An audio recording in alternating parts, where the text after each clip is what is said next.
I'm Sarah Mitchell, 30, a marketing coordinator from Chicago who spent every family gathering defending my single status. My sister Jessica would roll her eyes while my mother sighed about my impossible standards. They painted me as the picky spinster who'd rather stay home with Netflix than settle for good enough. For years, I believed their narrative that I was too particular, too demanding, too afraid of commitment. Then I met David Harrison at a company retreat. He was charming, successful, and everything my family claimed I'd never find. What they didn't know was that David wasn't just any man, he was the CEO of the marketing firm where Jessica worked as a junior account manager. The same sister who'd spent years telling me to lower my expectations. The irony was delicious. But the real shock came when I discovered why my family had been so invested in keeping me single. Sometimes the people who claim to love you most are the ones most threatened by your happiness. If you've ever felt like the family scapegoat, subscribe for stories of truth and transformation. It started at the Harrison Group's annual retreat in Lake Geneva, Wisconsin. I'd been dreading it for weeks, 3 days of forced networking and team-building exercises with people I barely knew. I worked remotely for their digital marketing division, handling social media campaigns for small businesses. It was good work, but I kept to myself, preferring email to office politics. I was standing by the lake, checking my phone for the 100th time, when someone cleared their throat. Behind me, I turned to find a tall man in his mid-30s with kind eyes and an easy smile. He wore a navy blazer over dark jeans, professional but approachable, hiding from the trust falls too. He asked, gesturing toward the group activities happening. On the lawn, I laughed despite myself. Is it that obvious? Only because I'm doing the same thing. He extended his hand. David Harrison. My stomach dropped. The CEO, the man Jessica complained about constantly at family dinners. The unreasonable perfectionist who demanded too much from his employees, but standing there, sharing a conspiratorial smile about avoiding corporate team building. He seemed nothing like the tyrant Jessica described. He was warm, funny, and genuinely interested when I told him about my work with local businesses. I've seen your campaigns, he said. The coffee shop series was brilliant. You understand storytelling in a way most marketers don't. For the first time in years, someone was praising my work instead of questioning my life choices. We talked for hours about marketing, about books, about our shared love of historical documentaries. When he asked if I'd like to have dinner sometime, I almost said yes before remembering who he was. I should mention, I said carefully, my sister Jessica works for you. His expression shifted slightly. Jessica Mitchell, I see. He paused, then smiled. Well, that's interesting, but it doesn't change my question. That night, I stared at my dating app profile on my phone, the one my family constantly criticized, looking for someone who shares my values and isn't afraid of deep conversations. It read, I believe in taking time to find the right person rather than settling for convenient. Jessica had mocked that description just last week. No wonder. You're still single, she'd said. You sound like you're interviewing for a business partner, not a boyfriend. But David spent 3 hours talking to me about everything from small business marketing to our favorite historical periods. He'd asked thoughtful questions and shared his own vulnerabilities. He was exactly what I'd been looking for, someone who valued depth over surface-level charm. The next morning, I found him at the breakfast buffet. About that dinner, I said. He grinned. I was hoping you'd reconsider. I have one condition, I said. Let's keep this between us for now. Family dynamics can be complicated. Of course, he said. Though I have to ask, is this about protecting your sister or protecting yourself? I thought about that question long after the retreat ended. The answer, I was beginning to realize, was both. Growing up, I thought every family had a golden child and a scapegoat. I just didn't realize which one I was until much later. Jessica, 3 years younger, had always been the star. She was homecoming queen, prom queen, the daughter who brought home boyfriends and wedding magazines. Even her college graduation photo, still prominently displayed in my parents' living room, showed her beaming in the center while mom and dad flanked her with proud smiles. I was there too, barely visible in the background. having just completed my master's degree in marketing with honors, but my achievements were always footnotes to Jessica's social victories. Sarah's so focused on her career.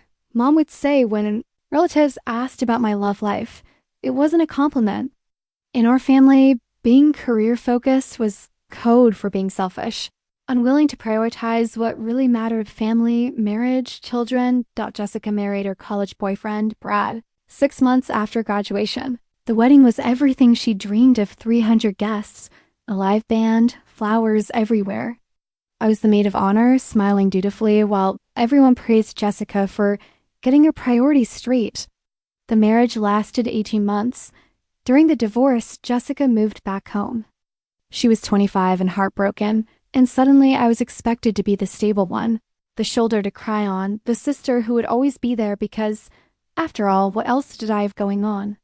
At least you understand what it's like to be alone, she'd said to me one night, tears streaming down her face.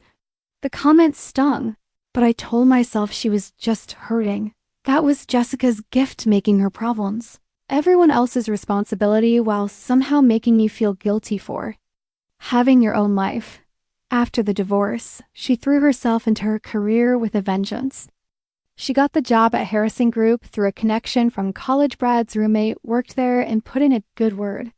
She was hired as a junior account manager and talked constantly about her plans to climb the corporate ladder. I'm going to show everyone that I don't need a man to be successful, she declared over family dinner. Mom and Dad nodded approvingly, as if this was a revelation instead of how I'd been living my entire adult life. But from the beginning, Jessica struggled at Harrison Group. She'd come to family dinners with stories about impossible deadlines, unreasonable expectations, and a boss who clearly had it out for her. She painted David as a micromanager who didn't appreciate her creative ideas, someone who expected perfection from everyone around him. He's one of those CEOs who thinks he's better than everyone else, she'd complain. Probably never had to work for anything in his life. I'd listen, offering support, never imagining that I'd someday see a completely different side of the man she described. The family dynamic was clear. Jessica was the one who took risks, who put herself out there, who deserved our support and understanding. I was the one who played it safe, who was too picky, who needed to lower my standards and stop being so selfish. You're 30, Sarah, Mom said during one particularly brutal family dinner. Maybe it's time to think about what you really want. Do you want to be right, or do you want to be happy? The implication was clear. My standards were the problem, not the men I dated who couldn't meet them. But sitting across from Jessica as she ranted about her terrible boss, I wondered if I was the only one who noticed that her complaints were always about other people. Her professors had been unfair. Her ex-husband had been controlling. Her boss was unreasonable. Her coworkers were jealous. In Jessica's world, she was always the victim, and everyone else was the problem. I was starting to understand that pattern extended to her relationship with me too. Our first date was at a small Italian restaurant in Lincoln Park, the kind of place where you could actually have a conversation without shouting over music.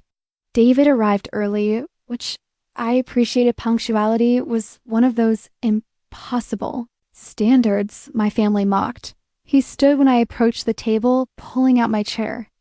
Small gestures, but they mattered. Brad had never done things like that for Jessica, and she called it romantic when he showed up 20 minutes late to their dates. I have to admit, David said as we settled in, I've been curious about you since the retreat. You're different from what I expected. Different how? He considered his words carefully. Jessica talks about you sometimes. I got the impression you were very career-focused, maybe a bit intense about your standards. I nearly choked on my wine. She talks about me at work, just in passing. She mentioned you were single by choice, that you preferred your independence. He paused.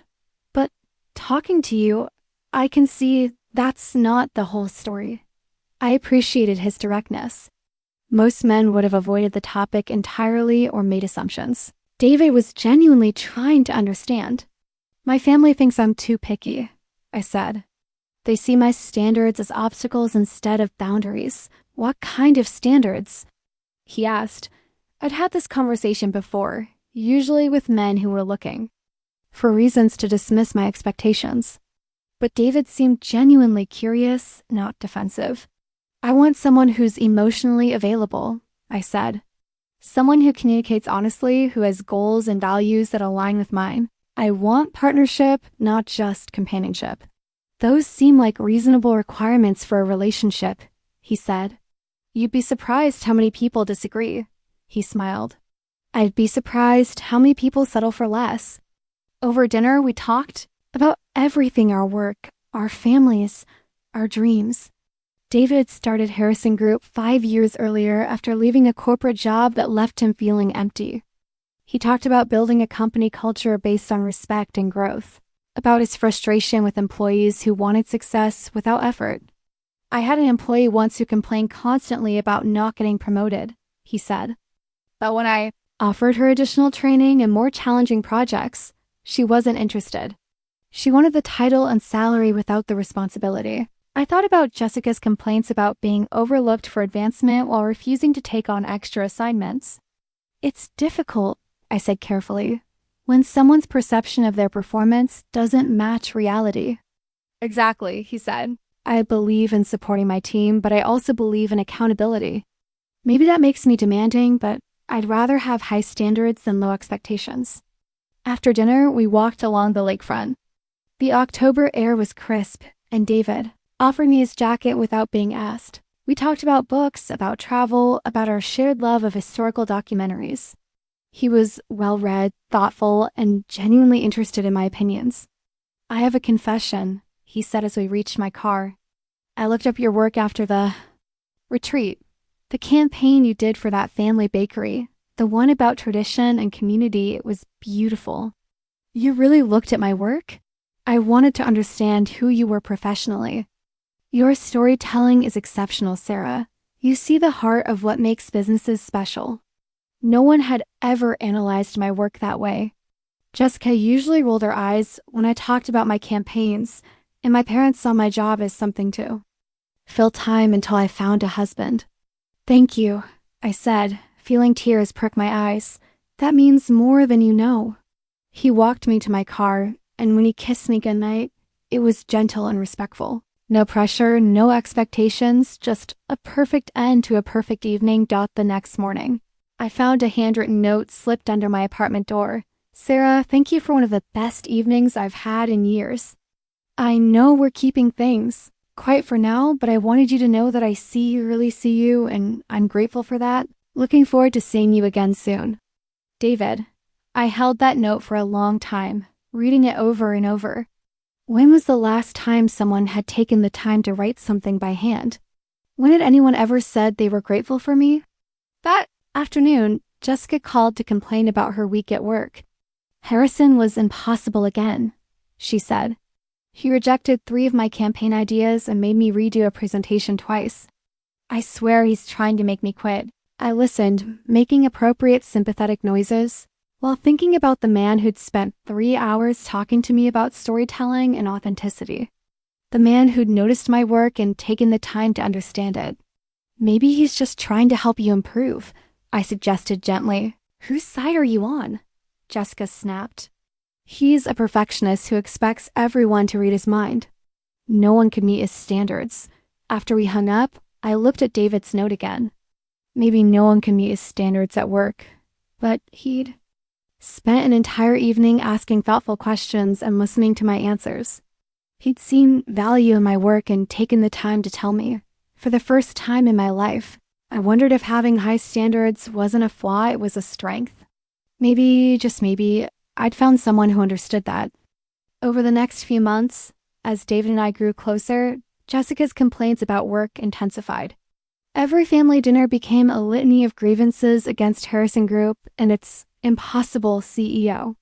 He made me stay late again last night, she'd say, stabbing her salad with unnecessary force.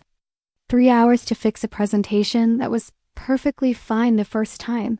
What was wrong with it? I asked, genuinely curious. Nothing. He just loves to micromanage. He probably gets off on making people jump through hoops. I've learned to keep My question's neutral, but I was starting to notice patterns in Jessica's stories. The deadlines that were sprung on her had actually been communicated weeks earlier. The impossible standards were basic expectations, proper grammar, factual accuracy meeting client requirements. During one of our secret dinners, David mentioned the challenges of managing a team member who wasn't meeting expectations. "It's frustrating," he said, cutting his steak thoughtfully. "I've provided additional training, extended deadlines, offered mentorship. But at some point, you have to wonder if someone is struggling because they're overwhelmed or because they're not willing to put in the effort. How do you tell the difference?" I asked. "Time and consistency," he said. "Someone who's overwhelmed will improve with support. Someone who's not willing to do the work will find new excuses." I thought about Jessica's pattern of blame professors, ex-husband, coworkers, boss, always someone else's fault. What happens if they don't improve? I asked. Eventually, you have to make difficult decisions. It's not fair to the rest of the team to carry someone who won't pull their weight. The next week, Jessica called me crying. "He's putting me on a performance improvement plan," she sobbed. "Can you believe it? After everything I've done for that company, a performance improvement plan." I'd seen them in my corporate days. They were usually the last step before termination. A formal documentation of problems and expectations. What did he say was the issue? I asked. A bunch of corporate nonsense about meeting deadlines and attention to detail. He's just looking for reasons to get rid of me. But I've been working with David for months now, seeing how he handled business relationships, how he communicated with vendors and clients. He was direct but fair, demanding but supportive. The man I knew would never put someone on a performance plan without cause. "Have you been having trouble with deadlines?" I asked gently. "Everyone has trouble with his deadlines. He expects everything yesterday." "What about the attention to detail part? Sarah, whose side are you on?" Jessica's voice turned sharp. I thought my sister would support me, not take the side of some corporate suit who's trying to ruin my career. I apologized and offered sympathy, but privately I was beginning to see the situation differently. At our next dinner, I mentioned Jessica's performance plan to David, framing it as concern for my sister. "I can't discuss specific personnel issues," he said, "but I will say that performance plans aren't punitive. They're meant to be helpful, clear expectations, specific goals, regular check-ins. If someone is struggling, we want to help them succeed. And if they don't succeed, then we've documented that we tried everything reasonable to help them improve. It protects both the employee and the company." Over the following weeks, Jessica's stories became more dramatic. David was sabotaging her by assigning her difficult clients. He was setting her up to fail by expecting her to work independently. He was playing favorites with other employees who were less qualified than she was, but I was starting to see Jessica's patterns differently. The difficult clients she complained about were actually smaller accounts, the kind I worked with successfully every day. The impossible independent work was standard for her level. The less qualified employees who were advancing had been there longer, had stronger portfolios, and didn't spend their time complaining about their assignments. One evening, Jessica showed up at my apartment unannounced, clutching a bottle of wine and a stack of papers. "I need you to help me," she said, pushing past me into my living room. "I'm going to file a complaint against Harrison. Hostile work environment, discrimination, the whole thing." She spread the papers across my coffee table, printed emails, performance reviews, notes from meetings. I skimmed through them, looking for evidence of the harassment she'd described. Instead, I found careful documentation of missed deadlines, incomplete work, and failure to follow basic procedures. David's emails were professional and specific, offering resources and support. Jessica's responses were defensive and accusatory. "Jess," I said carefully, "these emails don't show what you think they show." "What do you mean?" "They show a manager trying to help an employee improve, and the employee pushing back instead of accepting help." Her face darkened. "I can't believe you're taking a side." "I'm not taking anyone's side. I'm just reading what's here. You don't understand what it's like to work for someone who hates you." But looking at the documentation, I saw a different story. I saw a CEO who'd bent over backward to help an employee succeed, and an employee who'd interpreted every offer of help as a personal attack. I was beginning to understand that Jessica's problems at work weren't about David's impossible standards. They were about Jessica's refusal to meet any standards at all. 8 months after our first date, David and I were walking through Millennium Park on a perfect May evening. The city was alive with the energy of spring, and I felt more content than I'd ever been. We'd fallen into an easy rhythm dinners. Twice a week, weekends exploring the city, quiet evenings at his place, or mine talking about everything and nothing. "I have something for you," he said as we reached the crown fountain. He stopped walking and turned to face me. Pulling a small, velvet box from his jacket pocket dot, my heart stopped. We'd talked about the future in abstract terms, but this was real, immediate, beautiful. "Sarah," he said, dropping to one knee right there in front of the fountain. "These past 8 months have been the best of my life. You've made me remember what it feels like to be truly known by someone. You challenge me, you support me, you make me want to be better than I am." He opened the box to reveal a stunning vintage-style ring with a center diamond surrounded by smaller stones in an Art Deco setting. It was exactly what I would have chosen for myself, classic but unique, elegant but not ostentatious. "I know. We've been keeping our relationship quiet," he continued, "but I don't want to hide anymore.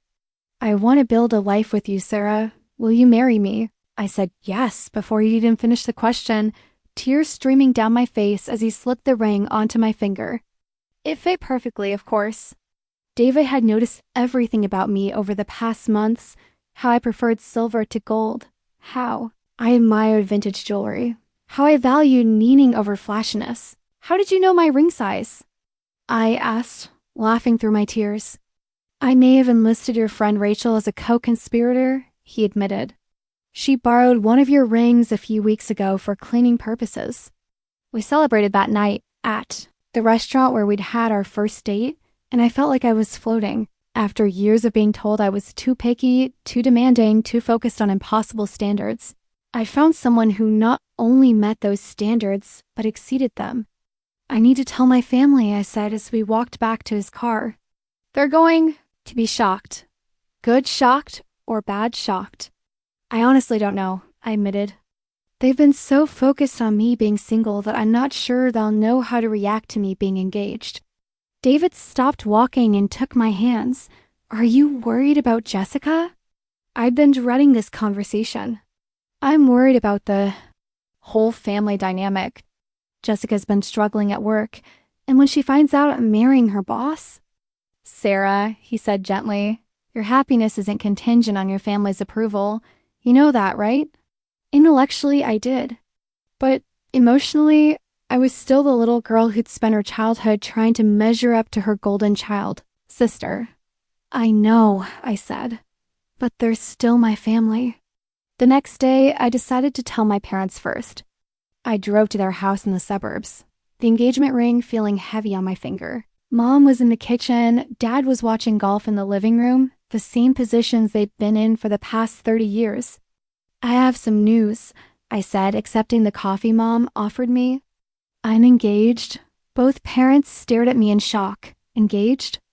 Mom repeated. "To who? You haven't mentioned dating anyone." "His name is David Harrison," I said. "We met at work." "Harrison," Dad said slowly. "Why does that name sound familiar?" "He's the CEO of Harrison Group," I said. "The marketing firm where Jessica works." The silence that followed was deafening. I watched as understanding dawned on both their faces. "You're marrying Jessica's boss?" Mom asked, her voice rising. "Sarah, how could you do that to your sister?" "Do what to her?"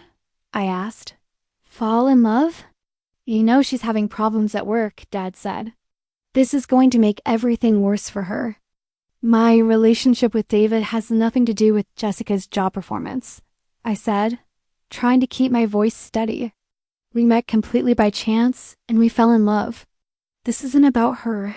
Everything is about family," Mom said sharply. "You can't just think about yourself all the time." There it was, the familiar refrain. Sarah thinking about herself. Sarah being selfish. Sarah not considering what was best for the family. I've been thinking about everyone else for 30 years. I said, maybe it's time I think about my own happiness. This is going to destroy Jessica, Mom said. She's finally getting her life together, and now this. Getting her life together? I asked. Mom, she's on a performance improvement plan. She's probably going to lose her job because her boss has it out for her, Dad said. And now we know why. He was probably planning this whole thing. The accusation hit me like a physical blow. Planning what? Meeting me? Falling in love with me? David didn't even know Jessica. Had a sister when we met. Men like that don't do anything by accident, Mom said. He's probably using you to get back at Jessica for something. I stared at my parents, seeing them clearly for the first time. They weren't concerned about my happiness or David's character. They were worried about Jessica's feelings, Jessica's job, Jessica's reaction to my news. I'm going to marry David, I said, standing up, with or without your blessing. But I hoped my family would be happy for me. We'll be happy when you start thinking about someone other than yourself, Mom said coldly. I left without saying goodbye, the ring on my finger, feeling both heavier and lighter than before.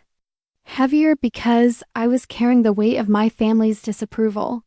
Lighter because I was finally free to choose my own happiness over their expectations. That evening, I called Jessica to tell her the news myself before she heard it from our parents. You're what? She screamed into the phone. Are you insane? You're marrying my boss? My boss is trying to fire me. Jessica, David doesn't know about this call. Your job issues have nothing to do with our relationship. Everything about that man has to do with me, she yelled. He's ruining my career and now he's stealing my sister. No one is stealing anyone, I said. I'm an adult who fell in love. This isn't about you. It's always about me when it comes to you, she said. You've always been jealous of me and now you're finally getting your revenge. The line went dead. I sat in my apartment, staring at the beautiful ring on my finger, wondering why the happiest day of my life had turned into such a nightmare. But as I looked at the ring chosen with such care, such attention to who I really was, I remembered David's words. Your happiness isn't contingent on your family's approval. For the first time in my life, I was going to choose my own happiness over their expectations, and it felt terrifying and wonderful at the same time. The family meltdown began within hours of my engagement announcement. My phone buzzed constantly with text messages, each one more hostile than the last. Jessica, I can't believe you would do this to me. I thought we were sisters. Mom, I'm so disappointed in you, Sarah. This is not how we raised you. Dad, you need to think about what's best for the family. Jessica, you've always been jealous of me. Now you're trying to destroy my career. Mom, Jessica is devastated. I hope you're happy. Jessica, I will never forgive you for this. You're dead to me. I turned off my phone and tried to focus on work, but the messages kept coming. By the end of the day, I had 37 texts and 12 voicemails, all variations on the same theme. I was selfish. I was jealous. I was destroying the family. David called around 6. Are you okay? You seem distracted in our video call today. I told my family about the engagement, I said. I'm guessing it didn't go well. That's an understatement. I told them about the calls, the texts, the accusations. They think you're using me to get back at Jessica. And what do you think? He asked quietly. I think my family has never been able to separate Jessica's problems from everyone else's life, I said. But David, I need to ask you directly, is Jessica going to lose her job? He was quiet for a long moment. Sarah, I can't discuss specific personnel matters, even with you, but I can tell you that every employee at Harrison Group gets the same opportunities to succeed. What they do with those opportunities is up to them. That's not really an answer. It's the only answer I can give you while maintaining professional integrity, he said. But I need you to know that my feelings for you have nothing to do with any work situation. I fell in love with you because of who you are, not because of who your sister is. That night, Jessica showed up at my apartment. She looked terrible red eyes, disheveled hair, makeup smeared. She pushed past me into my living room and turned on me with fury I'd never seen before. How could you do this to me? She screamed. How could you betray me like this? Jessica, I didn't betray you. I fell in love with my boss, the man who's trying to destroy my career. Your career problems started long before David and I met, I said. You've been complaining about work for months. Because he's had it out for me from the beginning. And now I know why he was probably planning this whole thing. Getting close to you to hurt me. That's insane, I said. David didn't even know. You had a sister when we met. Don't lie to me, she yelled. You think I'm stupid? You think I don't know what this is really about? What is it about, Jessica? It's about you finally getting revenge on me for being everything you're not. Popular, married, successful.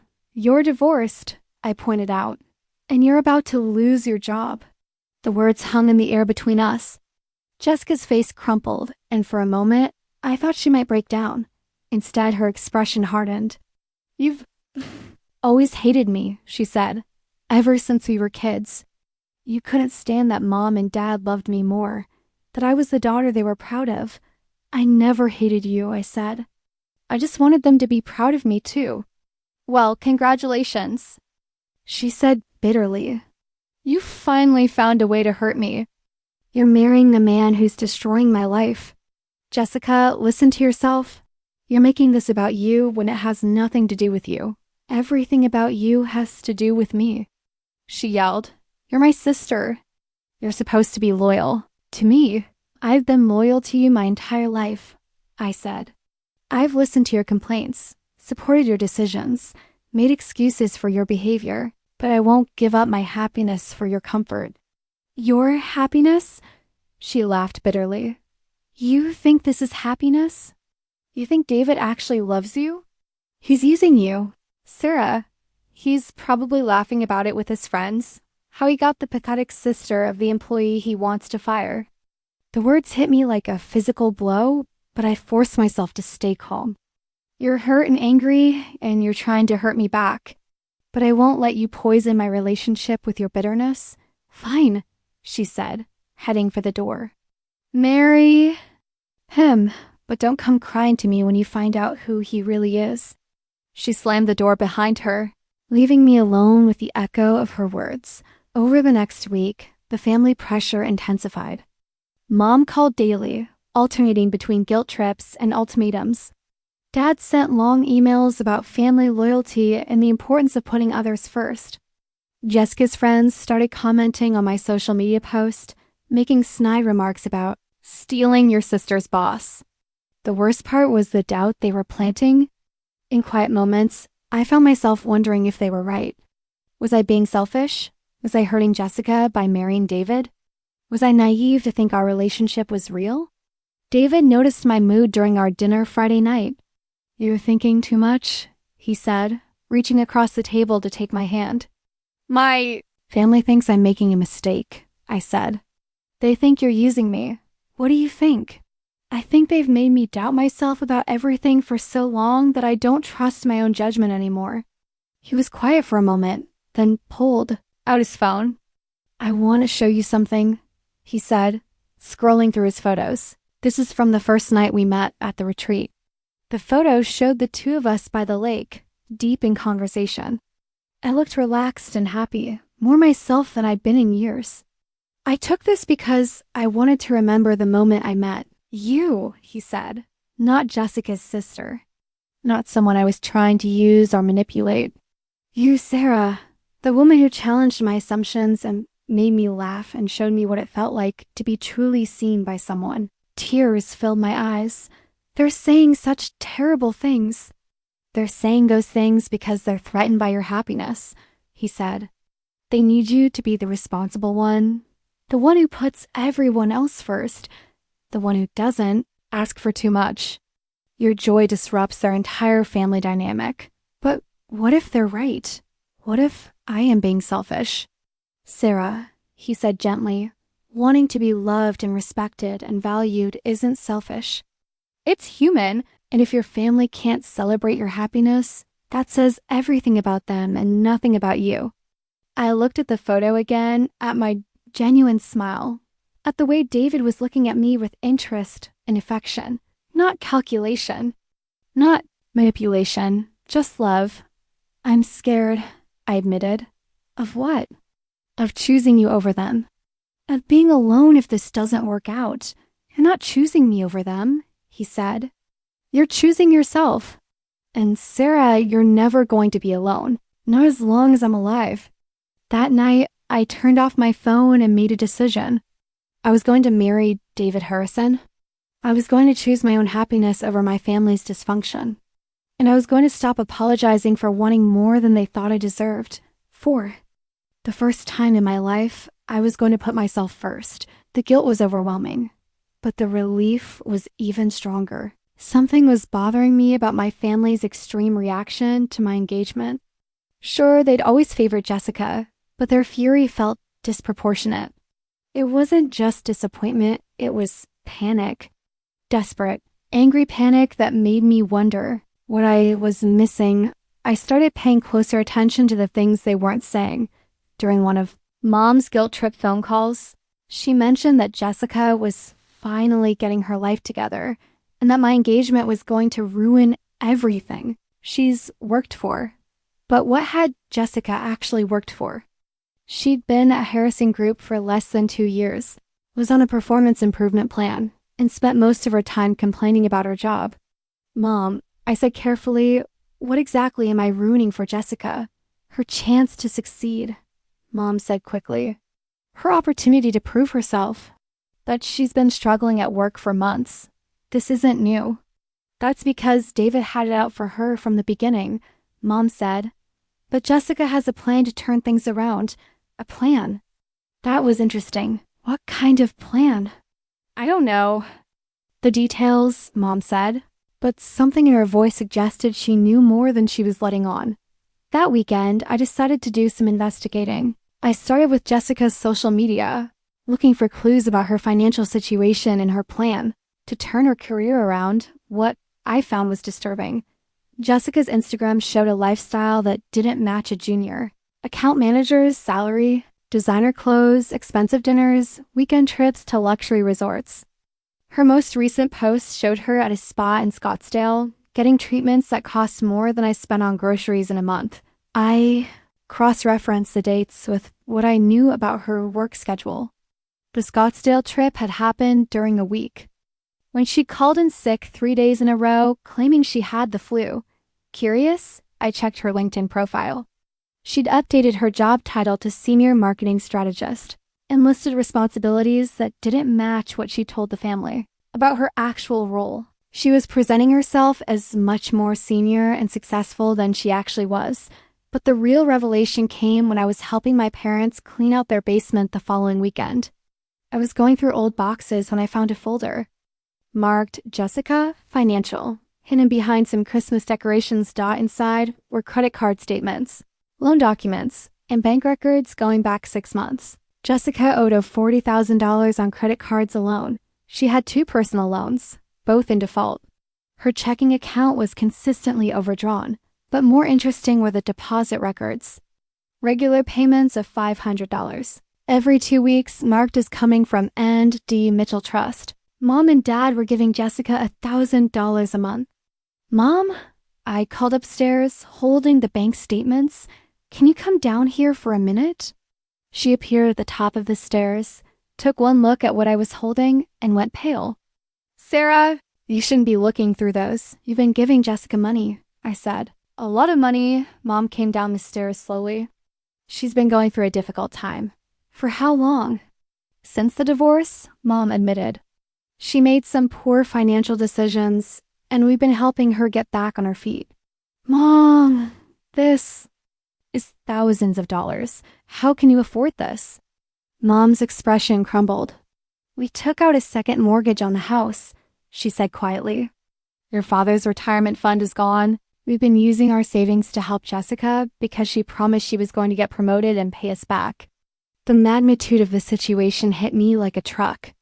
My parents had bankrupted themselves to support Jessica's lifestyle, and they We're all counting on her getting promoted at Harrison Group to dig them out of the hole. She told you she was getting promoted. I asked. She said once she proves herself to David, she'd be made a senior account manager. The salary increase would let her pay us back and get her finances straightened out. I thought about the performance improvement plan, about Jessica's consistent complaints, about the documentation I'd seen showing her poor work quality. Mom, I said gently, Jessica isn't getting promoted. She's probably going to be fired. That's not true, Mom said desperately. She just needs more time to show what she can do. But now with you marrying David, he'll never give her a fair chance. Suddenly everything made sense. My family's panic about my engagement wasn't about loyalty or sisterhood. It was about money. They needed Jessica to succeed at Harrison Group, to save them from financial ruin, and they saw my relationship with David as a threat to that plan. How much do you owe? I asked. About $60,000, Mom whispered. Between the home equity loan and the credit cards we used to help. Jessica, and you were counting on Jessica's promotion to pay it back? Mom nodded, tears streaming down her face. She's so smart, Sarah. She just needs the right opportunity. But if David thinks she's your sister who doesn't deserve her job? Mom, David doesn't make personnel decisions based on personal relationships. If Jessica loses her job, it's because of her performance, not because of me. You don't understand, Mom said. We could lose the house. Your father might have to come out of retirement. Jessica's whole future depends on this job. I sat down heavily on an old box, processing what I'd learned. My parents had sacrificed their financial security for Jessica's lifestyle. Jessica had been lying to them about her prospects at work, and they'd all been counting on a promotion that was never going to happen. Why didn't you tell me any of this? I asked. Because you've always been so responsible with money, Mom said. We didn't want you to worry, and Jessica made us promise not to tell you. She was embarrassed about needing help, but not embarrassed enough to stop taking it. She's trying to build a new life after her divorce, Mom said defensively. She deserves to be happy. What about your happiness? What about your financial security? Mom looked around the basement at the boxes of memories and the life they'd built over 40 years of marriage. Jessica is our daughter, she said simply. We'd do anything for her. I'm your daughter too, I said quietly. Mom's face crumpled completely. I know, she whispered. But you've never needed us the way Jessica does. That night, I called David and told him everything I'd discovered. He listened without comment until I finished. So that's what this is really about, he said. They need Jessica to keep her job to avoid financial catastrophe. I feel terrible, I said. They're in this mess because they were trying to help her, and now my engagement is threatening their plan to get out of it. Sarah, David said carefully, their plan was never going to work. Jessica's employment status has nothing to do with you or me personally. She's not meeting the basic requirements of her position. I know that, but they don't. Are you having second thoughts about us? He asked quietly. I thought about my parents' desperate faces, about the $60,000 they owed, about the house they might lose. No, I said finally. But I understand now why they're so desperate. It's not about me or you or even Jessica. Really, it's about survival. What do you want to do? I want to marry you, I said. But I also want to help my parents. They made poor choices, but they made them out of love. We'll figure something out, David said. But Sarah, you can't sacrifice your happiness to fix their mistakes. After we hung up, I sat in my apartment looking at my engagement ring, understanding, for the first time, the true cost of choosing my own happiness. It wasn't just about disappointing my family or dealing with their anger, but it was about watching them face the consequences of decisions they'd made based on lies Jessica had told them. And somehow I was supposed to be the villain in their story. Planning a wedding while your family is in full-scale rebellion is like trying to organize a celebration during a war. Every decision became a battlefield. Every choice an opportunity for guilt and manipulation. David and I decided on a September wedding 6 months after our engagement. We wanted something elegant but intimate, maybe 60 guests, a beautiful venue, good food and dancing. Simple, joyful, focused on celebrating our love rather than impressing anyone. My family had other ideas. September? Mom said when I told her the date. That's so soon. Don't you think you're rushing things? We've been together for over a year, I said. We know what we want. But Jessica won't have time to save up for a proper maid of honor dress, she said. And your father and I are dealing with some financial challenges right now. There it was, the subtle pressure about money. The reminder that they were struggling because of Jessica's situation. I don't need Jessica to be my maid of honor, I said carefully. Given everything that's happened, maybe it would be better if she was just a regular guest. You can't exclude your sister from your wedding party, Mom said, horrified. What will people think? I'm not excluding her. I'm just not giving her a special role in a wedding she's made clear she doesn't support. The conversation escalated from there. Mom called Dad to the phone. Dad called Jessica. Within an hour, I was on a three-way call with my entire nuclear family, all of them explaining why I was being unreasonable. She's your sister, Dad said. Blood is thicker than water. Family comes first, Mom added. Always. I can't believe you're punishing me for being honest about my feelings, Jessica said, her voice dripping with wounded innocence. I hung up and called my friend Rachel, who'd been my closest friend since college, and the person I actually wanted as my maid of honor. Tell me I'm not crazy, I said. You're not crazy, Rachel said immediately. You're planning a wedding to celebrate your marriage, not to manage your family's drama. Jessica has made it clear she doesn't support your relationship. Why would you want her standing beside you on your wedding day? Because she's my sister, so? Being related to someone doesn't give them the right to treat you badly. Rachel had always been direct. It was one of the things I loved about her, and one of the reasons my family had never particularly liked her. She didn't enable their dysfunction. What if I'm making things worse by excluding her? I asked. Sarah, Rachel said patiently, you're not excluding her. You're protecting yourself. There's a difference. The next battle was over the venue. David and I had found a beautiful historic mansion with gardens, perfect for our September date. It was within our budget and exactly what we'd envisioned. It's so small, Mom said when I showed her the photos. What if people think you can't afford something nicer? It's not small, it's intimate, I said. We want our closest friends and family, not a huge production. But what about your father's colleagues and the neighbors? And Jessica's friends who've been asking about the wedding? This isn't about impressing people, Mom. It's about David and me. Marriage isn't just about the two of you, Mom said. It's about joining families, creating connections. You're being selfish again. That word selfish. It had followed me my entire life, used to guilt me into putting everyone else's needs before my own. I'm not being selfish, I said. I'm being intentional about creating the wedding we want. But the pressure continued. Jessica called to apologize for her earlier reaction and to ask if she could help with planning. When I politely declined, she accused me of shutting her out. When I explained that I'd already asked Rachel to be my maid of honor, she burst into tears. I've been dreaming about your wedding day since we were little girls, she sobbed. I always imagined standing beside you, being part of your special day. You'll still be part of it, I said. You'll be there as my sister.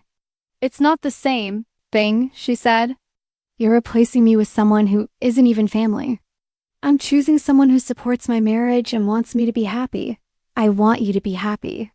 I just think you're making a mistake. Those two things contradict each other, Jessica. The final straw came when I discovered that my family had been making plans behind my back. Mom called me 3 weeks before the wedding to inform me that they'd taken the liberty of inviting additional guests. Who? I asked. Just some family friends who've been asking about the wedding, she said. And a few of Jessica's college friends who are excited to meet David. How many people? Just 20 or so. 20 additional guests that David and I would have to pay for at a venue we'd specifically chosen for its intimate size. Mom, you can't invite people to my wedding without asking me. They're practically family, she said. And Jessica really wanted them there for support. Support for what? For getting through this difficult time. She's still struggling with everything that's happened. I realized then that my family was treating my wedding like it was Jessica's therapy session, an opportunity for her to be surrounded by friends and attention while I married the man who was ruining her life. I need to uninvite them, I said. You can't uninvite people, Mom said, horrified. What will they think? They'll think there was a miscommunication, which there was. Sarah, please. Jessica needs this. She needs to feel included, to feel like she still has family support. What about what I need? I asked. What about what David and I want for our wedding? You're getting everything you want, Mom said. You're marrying the man you love. Can't you give Jessica this one thing? That evening, I sat with David in our favorite restaurant, the signed venue contract between us on the table. We'd put down deposits, ordered flowers, sent invitations. Everything was planned and paid for. We could elope, he said quietly. Go to Italy like we talked about. Get married in a little church in Tuscany with just us and 2 witnesses. It was tempting, so tempting. To escape the guilt and manipulation, to start our marriage in peace and joy instead of conflict and resentment. I don't want to run away, I said finally. I want to have the wedding we planned. I want to celebrate with the people who actually support us. Then that's what we'll do, he said. And if your family chooses to make it difficult, that's their choice. What if they don't come? Then we'll celebrate with the people who do come, he said.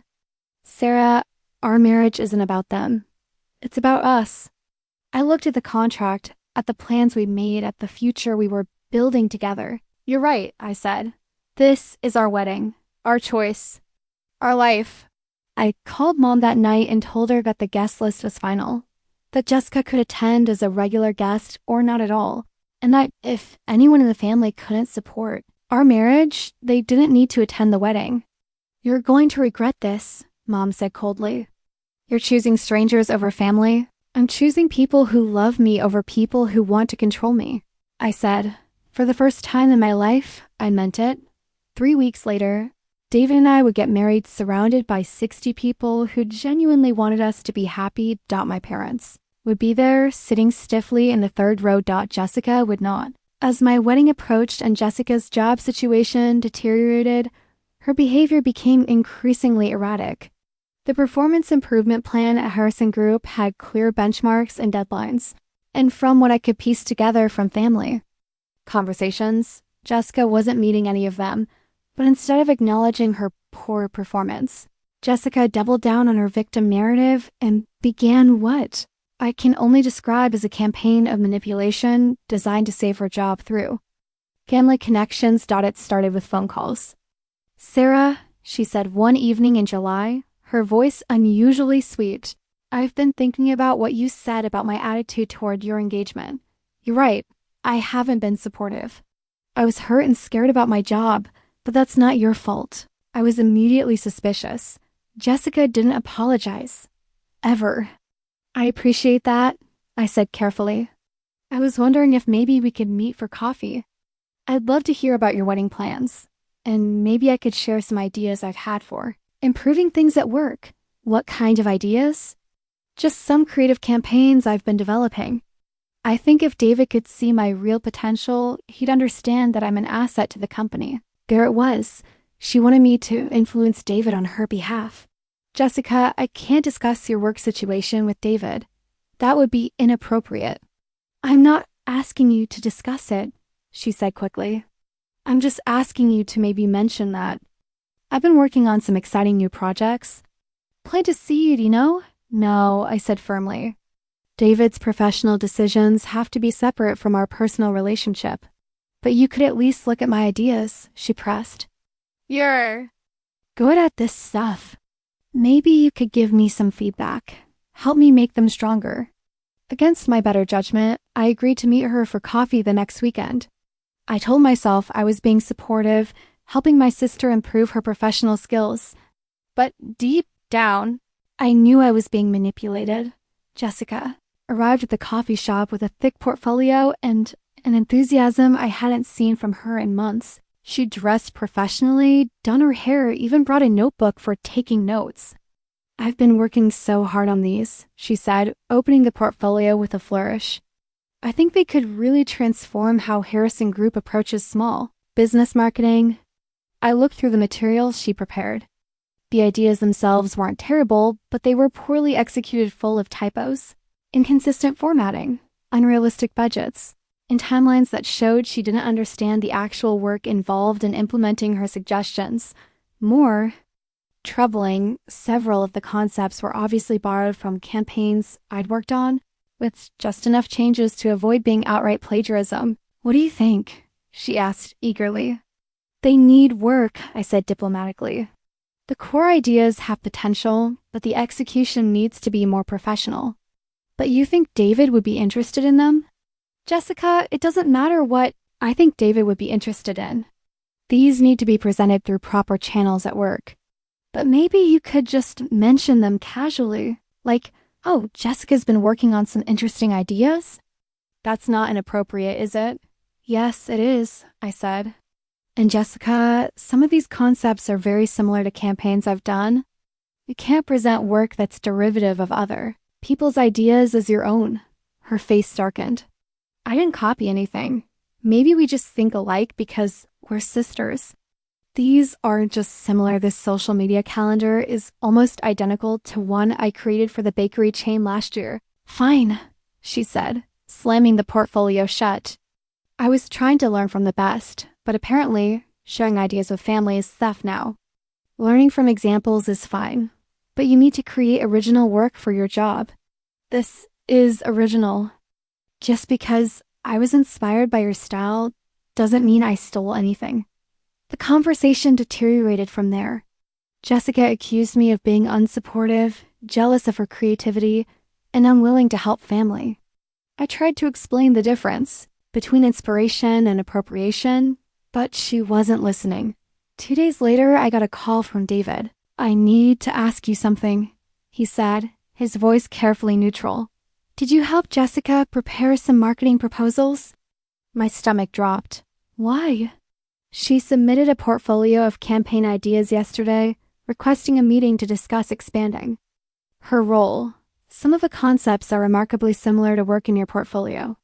"She showed me some ideas over the weekend," I said. I told her they needed work and that several were too similar to campaigns I'd done. And she submitted them anyway, apparently. David was quiet for a moment.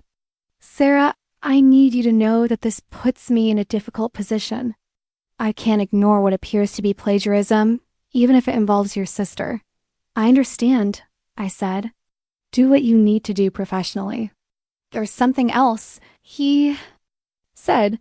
"She requested that I meet with her to discuss these ideas, and she specifically mentioned that her sister you had reviewed them and thought they showed promise."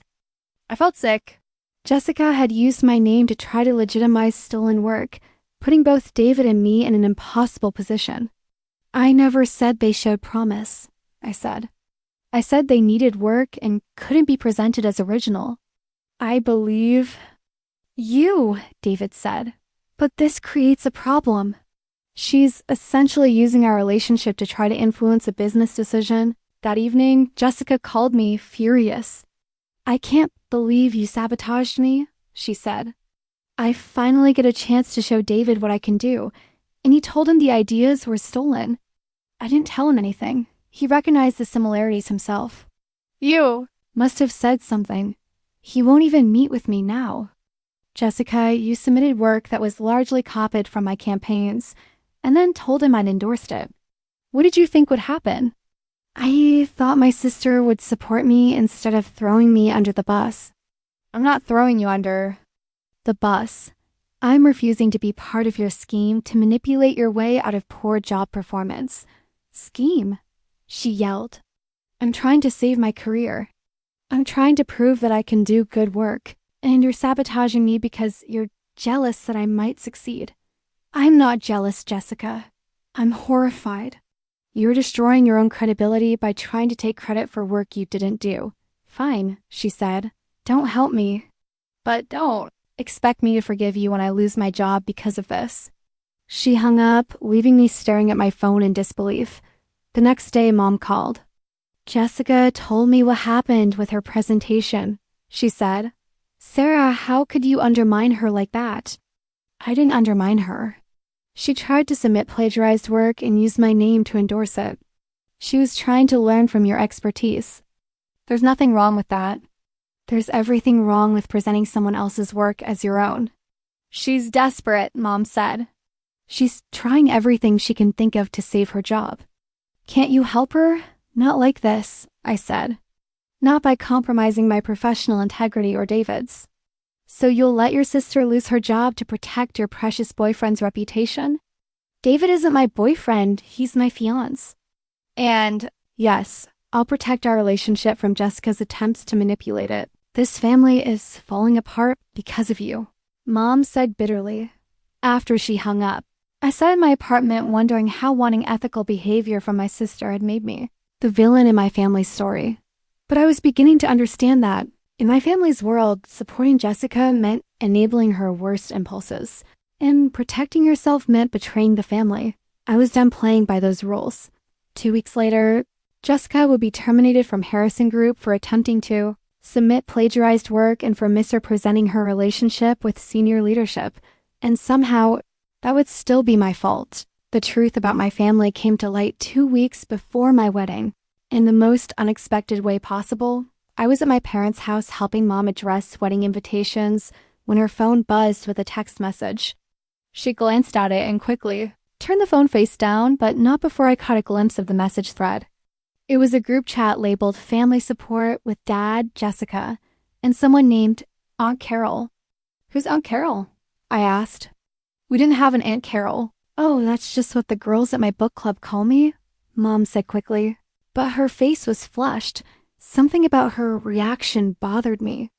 Mom was many things, but she wasn't a good liar. That night, I couldn't stop thinking about the group chat.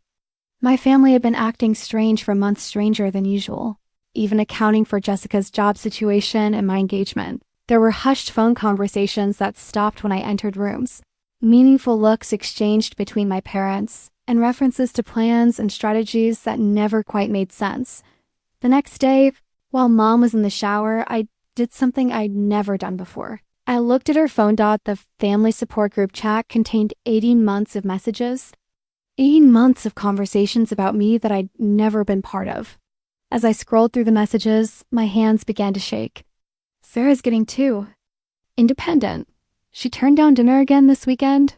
She's been weird since she started that new job. Too confident. I'm worried she's going to move away. She's been talking about getting her own place instead of renewing her lease. Maybe if she had a boyfriend, she'd stop focusing so much on her career. The right guy would help her remember what's really important, but she's so picky. She thinks she's too good for the men who ask her out. That's the problem. She thinks she deserves some perfect guy instead of being grateful for attention. The messages continued, getting more specific and more chilling. They discussed my dating life, my work, my living situation, my friendships. They analyzed my social media posts for signs that I was getting too big for my britches or forgetting where I came from. But the real shock came when I reached the messages from the past year. Sarah's been acting weird lately, happier. I think she might be seeing someone. She hasn't mentioned anyone.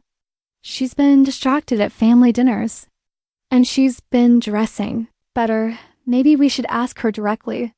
No, if we push, she'd get defensive. Let's wait and see. I saw her at the grocery store with a man, tall, well-dressed. They looked very comfortable together. Did you get a good look at him? Not really, but he seemed older, professional. This is bad. If Sarah gets serious with someone, she'd pull away from family even more. Maybe the relationship won't last. We can't count on that. We need to be proactive. The next series of messages made my blood run cold. I've been thinking about what Jessica said. If Sarah gets married, she won't be available to help with family emergencies. She's always been our reliable one. Jessica needs that stability. Exactly. Sarah doesn't have the financial pressure I do or the emotional needs. She can handle being alone.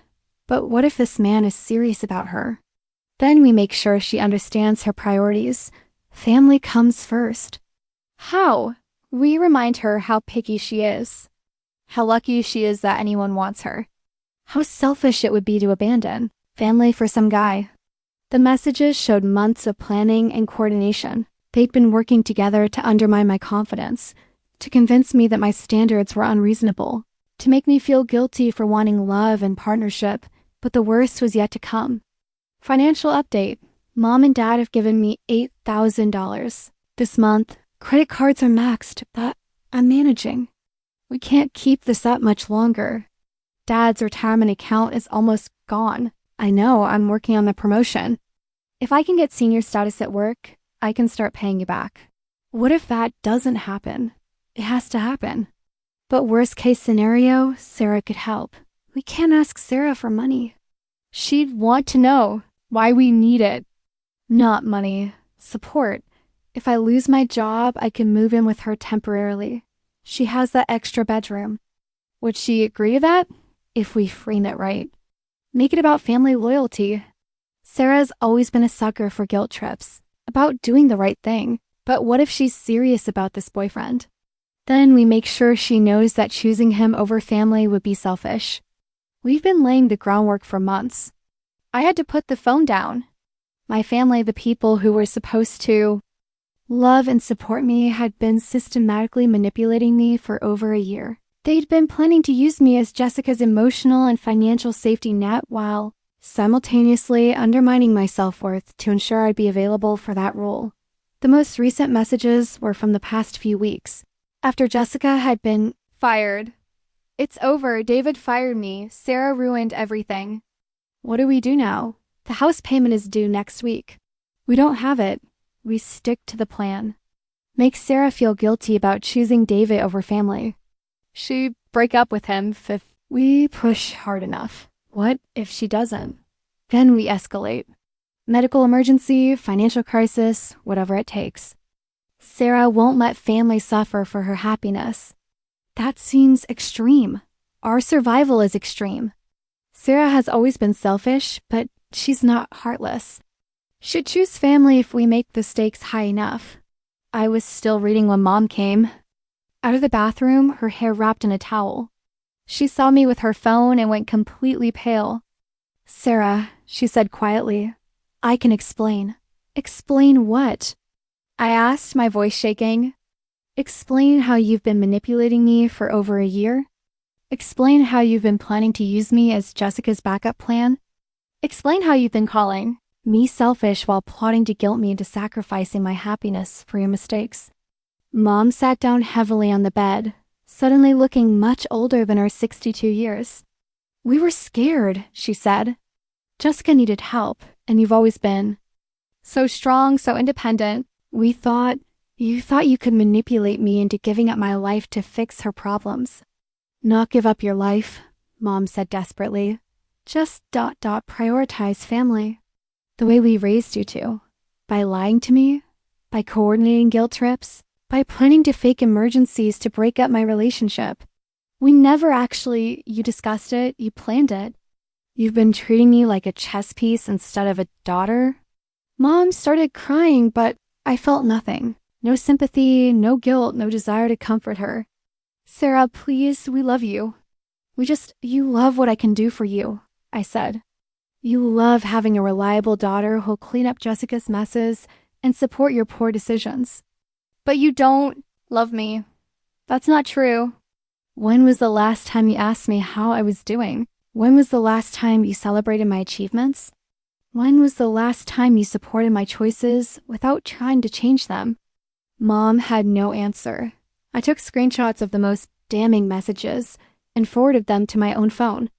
Then I set her phone down and stood up. I'm getting married in 2 weeks, I said. You can come or not come. That's your choice. But I'm done being your backup plan. I'm done being manipulated and guilted and treated like my only value is what I can sacrifice for other people. Sarah, don't do this. Don't destroy our family over a misunderstanding. I'm not destroying anything, I said. I'm just finally seeing what was always true. You never wanted me to be happy. You wanted me to be useful. I walked out of my childhood home for what I knew would be the last time, carrying the truth about my family in my pocket and feeling lighter than I had in years. The people who had spent my entire life telling me I was selfish had been the selfish ones all along. And finally, I was free to choose myself. After discovering the group chat, I couldn't stop thinking about my childhood. Had there always been signs that I'd missed? Had I been so conditioned to accept their narrative about me that I'd never question whether it was true? That night, I drove to my apartment and pulled out a box I hadn't opened in years, my childhood keepsakes. Report cards, school photos, awards, letters from teachers. I spread everything across my living room floor and began to read through my past with new eyes. The picture that emerged was startling. My elementary school report cards were full of praise. Sarah is a natural leader, wrote Mrs. Henderson, my third-grade teacher. She helps other students and shows exceptional kindness and maturity. Sarah consistently goes above and beyond expectations, noted Mr. Franklin in 5th grade. She is creative, responsible, and shows excellent judgment. I found a stack of certificates I'd forgotten about: academic excellence awards, citizenship honors, perfect attendance recognitions. In middle school, I'd been elected to student council 3 years in a row. In high school, I'd been valedictorian, editor of the school newspaper, and captain of the debate team. But as I read through everything, I realized that none of these achievements had been celebrated at home. I remembered my parents attending Jessica's cheerleading competitions, her homecoming ceremonies, her graduation parties. I remembered them displaying her trophies and photos prominently throughout the house. My academic awards had been acknowledged with a brief, "That's nice, honey," and then filed away. My leadership roles had been dismissed as Sarah being too serious again. My accomplishments had been treated as expected rather than exceptional. I found a letter from my high school guidance counselor recommending me for early admission to Northwestern. Sarah Mitchell is one of the most capable and well-rounded students I've encountered in 20 years of education. She'd written, "She possesses exceptional analytical skills, natural leadership abilities, and a maturity far beyond her years." I'd gotten into Northwestern with a partial scholarship. But when I told my family about the acceptance, Mom's first response had been, "It's so far away. Don't you want to stay close to family?" When I'd mentioned the scholarship, Dad had said, "Just remember that education isn't everything. Your sister's going to community college and she'd probably be just as successful." They'd never celebrated my achievement. They'd never expressed pride in my hard work. They treated my success as a threat to Jessica's feelings rather than something worthy of recognition. I found my college transcripts dean's list every semester. Magna cum laude, president of the marketing club. I graduated with job offers from 3 different companies and had chosen a position at a respected firm in Chicago. But when I'd announced my job offer, Jessica had said, "Must be nice to be the smart one. Some of us have to work twice as hard." For half the recognition, Mom had immediately agreed. "Jessica's right. You've always had things easier academically. Not everyone can be book smart."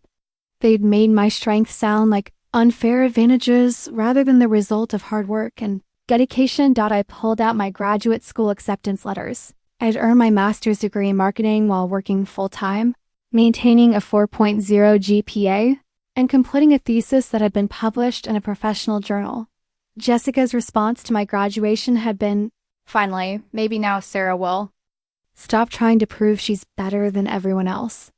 Mom had nodded in agreement. Education is important, but so is humility. Pride comes before a fall. They'd taken my achievement, something I'd worked incredibly hard for, and twisted it into evidence of character flaws. Looking through everything, I saw a clear pattern. Every time I'd succeeded, my family had found ways to diminish it, minimize it, or reframe it as something problematic. They'd consistently portrayed my accomplishments as threats to family harmony rather than sources of pride. But more disturbing was what I found in Jessica's school records, which Mom had inexplicably kept in the same box. Jessica's grades had been mediocre throughout elementary and middle school.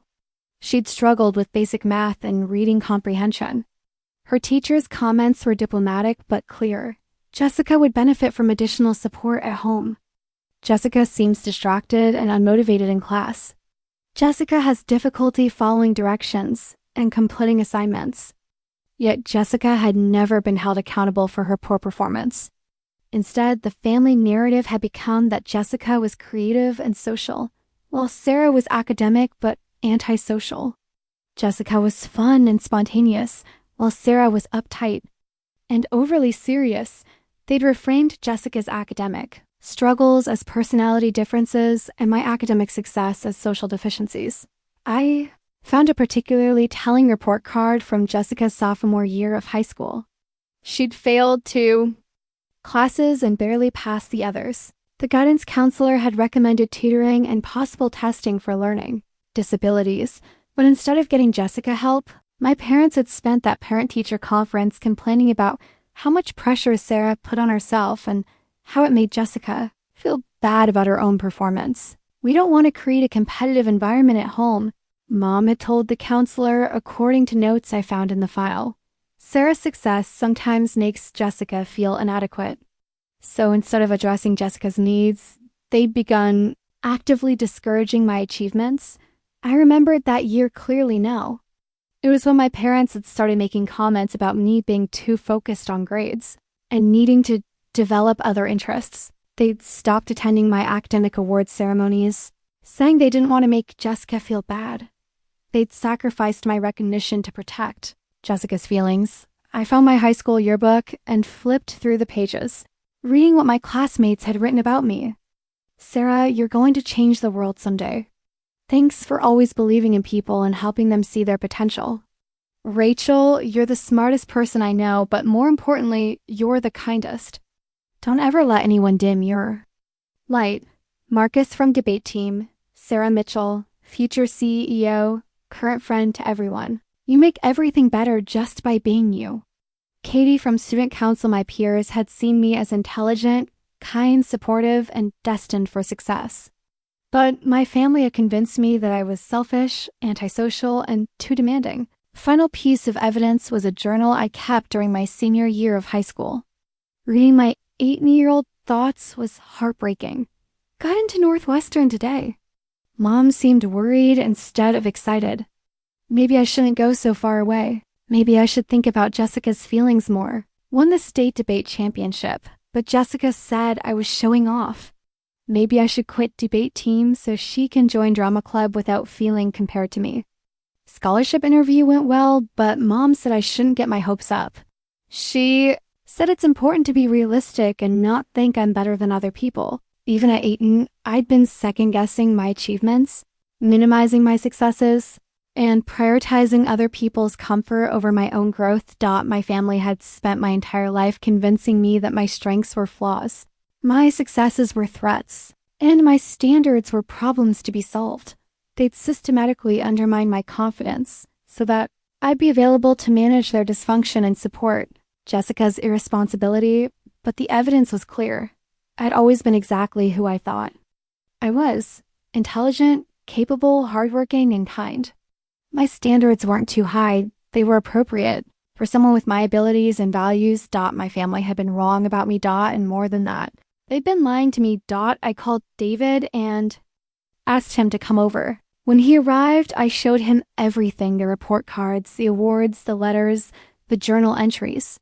"Look at this," I said, spreading it all out. "Look at what I actually was versus what they convinced me I was." He spent an hour reading through everything, his expression growing more serious with each document. "Sarah," he said finally, "you were exceptional. You've always been exceptional. Your family didn't just fail to support you, they actively sabotaged your self-perception." "Why would they do that?" "Because exceptional people are harder to control," he said. "They need you to think you're flawed, so you'll keep trying to earn their approval instead of trusting your own judgment." I looked at the evidence of my childhood achievements spread across the floor, proof that I'd been capable, accomplished, and valued by everyone except the people who were supposed to love me most. "I'm not who they said I was," I said. "No," David agreed. You're who you always knew you were, underneath their manipulation. You're brilliant, accomplished, and deserving of love and respect. Your standards aren't too high. They're exactly what someone with your worth should expect. For the first time in my life, I believed it, not because someone else told me it was true, but because I finally had the evidence to see through decades of lies. The Monday after I discovered the group chat, David called me into his office at Harrison Group. His expression was serious, and he had a thick file folder on his desk that I immediately recognized as personnel documentation. "I need to show you something," he said, closing the door behind me. "And I need you to know that what I'm about to share with you is strictly confidential. But given the circumstances with your family, I think you have a right to understand what really happened." With Jessica's employment, he opened the folder, revealing months of documented incidents, performance reviews, and formal complaints. "This is Jessica's complete employment file," he said. "I'm sharing this with you because her termination has become a family issue that's affecting our relationship, and because some of the things in here directly involve you." The first document was Jessica's initial job application and interview notes. She listed references who, when contacted, had given lukewarm recommendations. One former supervisor had noted concerns about her reliability and attitude toward feedback. But more interesting were the interview notes from the hiring manager. "Candidate seems qualified on paper, but showed concerning signs during interview, blamed previous employers for conflicts, expressed unrealistic salary expectations, seemed more interested in title and status than actual work responsibilities. She was hired despite red flags." I asked. "She was hired because the hiring manager thought the issues might be due to interview nerves and because Brad's roommate had vouched for her character," David said. "Sometimes we take chances on people." The performance issues had started almost immediately. Jessica's first month review noted that she'd missed 3 deadlines, submitted work with numerous errors, and had been defensive when offered constructive feedback. "Look at this," David said, pointing to a note from her supervisor. When asked to revise a campaign proposal, Jessica argued that the client was too picky and that her original concept was exactly what they needed. Even if they didn't realize it, the pattern continued month after month. Missed deadlines, poor quality work, resistance to feedback, and increasingly creative excuses for her failures. But what shocked me most were the complaints about her behavior toward colleagues. Jessica made several comments to coworkers about nepotism and favoritism when other employees received promotions or recognition. David read from an HR report. She told multiple people that her hard work was being overlooked because she didn't play politics like other employees. She was creating a hostile work environment while claiming to be the victim of one. I said, "Exactly. And it gets worse." David flipped to a section labeled Formal Complaints. Jessica had filed grievances against 3 different supervisors, claiming discrimination, harassment, and retaliation. Each complaint had been thoroughly investigated. "Every single complaint was found to be without merit," David said. In fact, the investigations revealed that Jessica had been the aggressor in most of the situations she complained about. One complaint particularly stood out. Jessica had accused her direct supervisor of assigning her impossible tasks designed to make her fail. The investigation had revealed that Jessica had been given the same assignments as other employees at her level with the same deadlines and support resources. When HR compared her assignments to those of her peers, they found that Jessica's workload was actually lighter because previous supervisors had been trying to help her succeed by giving her less challenging projects, David explained. So she was complaining about discrimination while actually receiving preferential treatment? Yes, and when that supervisor tried to gradually increase her responsibilities to help her grow, Jessica filed a complaint claiming retaliation. The most damning documents were from the weeks before Jessica's termination. She'd been caught submitting the plagiarized proposals I'd seen, but that wasn't her only offense. She accessed confidential files she had no authorization to view, David said, showing me an IT security report. She was trying to find information about other employees' salaries and performance reviews. Why? According to her internet search history, she was building a case for a discrimination lawsuit. She was looking for evidence that other employees were being treated better than she was. Did she find any? No, because the evidence showed the opposite. Jessica had received more support, more training opportunities, and more lenient treatment than anyone else at her level. But the final straw had been Jessica's attempt to use her relationship with me to influence business decisions. David pulled out a printed email. This is from Jessica to HR, submitted the day before her termination. She claimed that she had special insight into high-value marketing strategies because her sister was closely connected to senior leadership and that her firing would create conflict of interest for the company. I stared at the email in disbelief. She tried to use our relationship as job security. She essentially threatened us, David said. She implied that firing her would create legal and personal complications because of her family connection to. What did HR say? That using personal relationships to influence employment decisions was exactly the kind of behavior that justified termination. David closed the file and looked at me seriously. Sarah, I need you to understand something. Jessica wasn't fired because of you or because of us or because I had some personal vendetta against her.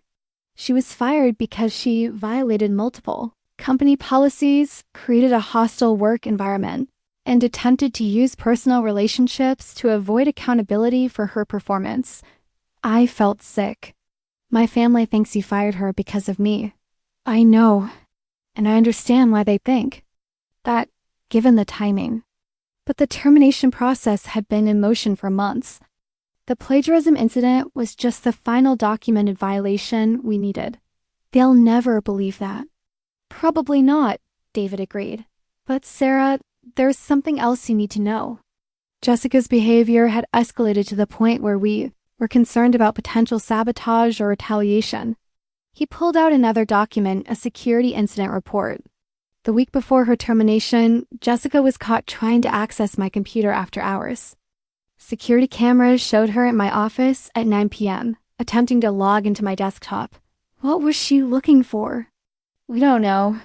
She claimed she was looking for documents related to her performance review, but my computer doesn't contain employee files. Those are handled by HR. What do you think she was really doing? David hesitated. I think she was looking for personal information. Emails between us, maybe. Something she could use to prove that our relationship was affecting her employment situation. Or something she could use to sabotage our relationship. That occurred to me too. I thought about the group chat messages, about my family's plan to break up my engagement by whatever means necessary. David, I said slowly, I need to tell you something about my family's reaction to our engagement. I showed him the screenshots from the group chat, watching his expression grow more serious as he read through my family's coordinated manipulation campaign. They've been planning this for over a year, I said. Jessica's job was always part of a larger scheme to keep me available as their emotional and financial backup plan. Sarah, this is ... double quotes. He paused, searching for words. This is systematic emotional abuse. They've been gaslighting you for years. I know that now. But I need you to understand that Jessica's behavior at work wasn't just poor performance. It was part of a deliberate strategy to create a crisis that would force me to choose between you and my family. David was quiet for a long moment, processing everything. What do you want to do? He asked finally. I want to marry you, I said. I want to build a life with someone who sees my worth instead of trying to diminish it.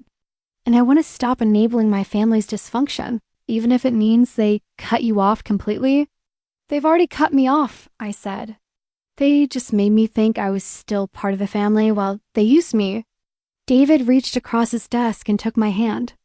I'm sorry you had to go through this. I'm sorry your family put you in this position. I'm not, I said, surprising myself, because now I know the truth. About them, about Jessica, about myself.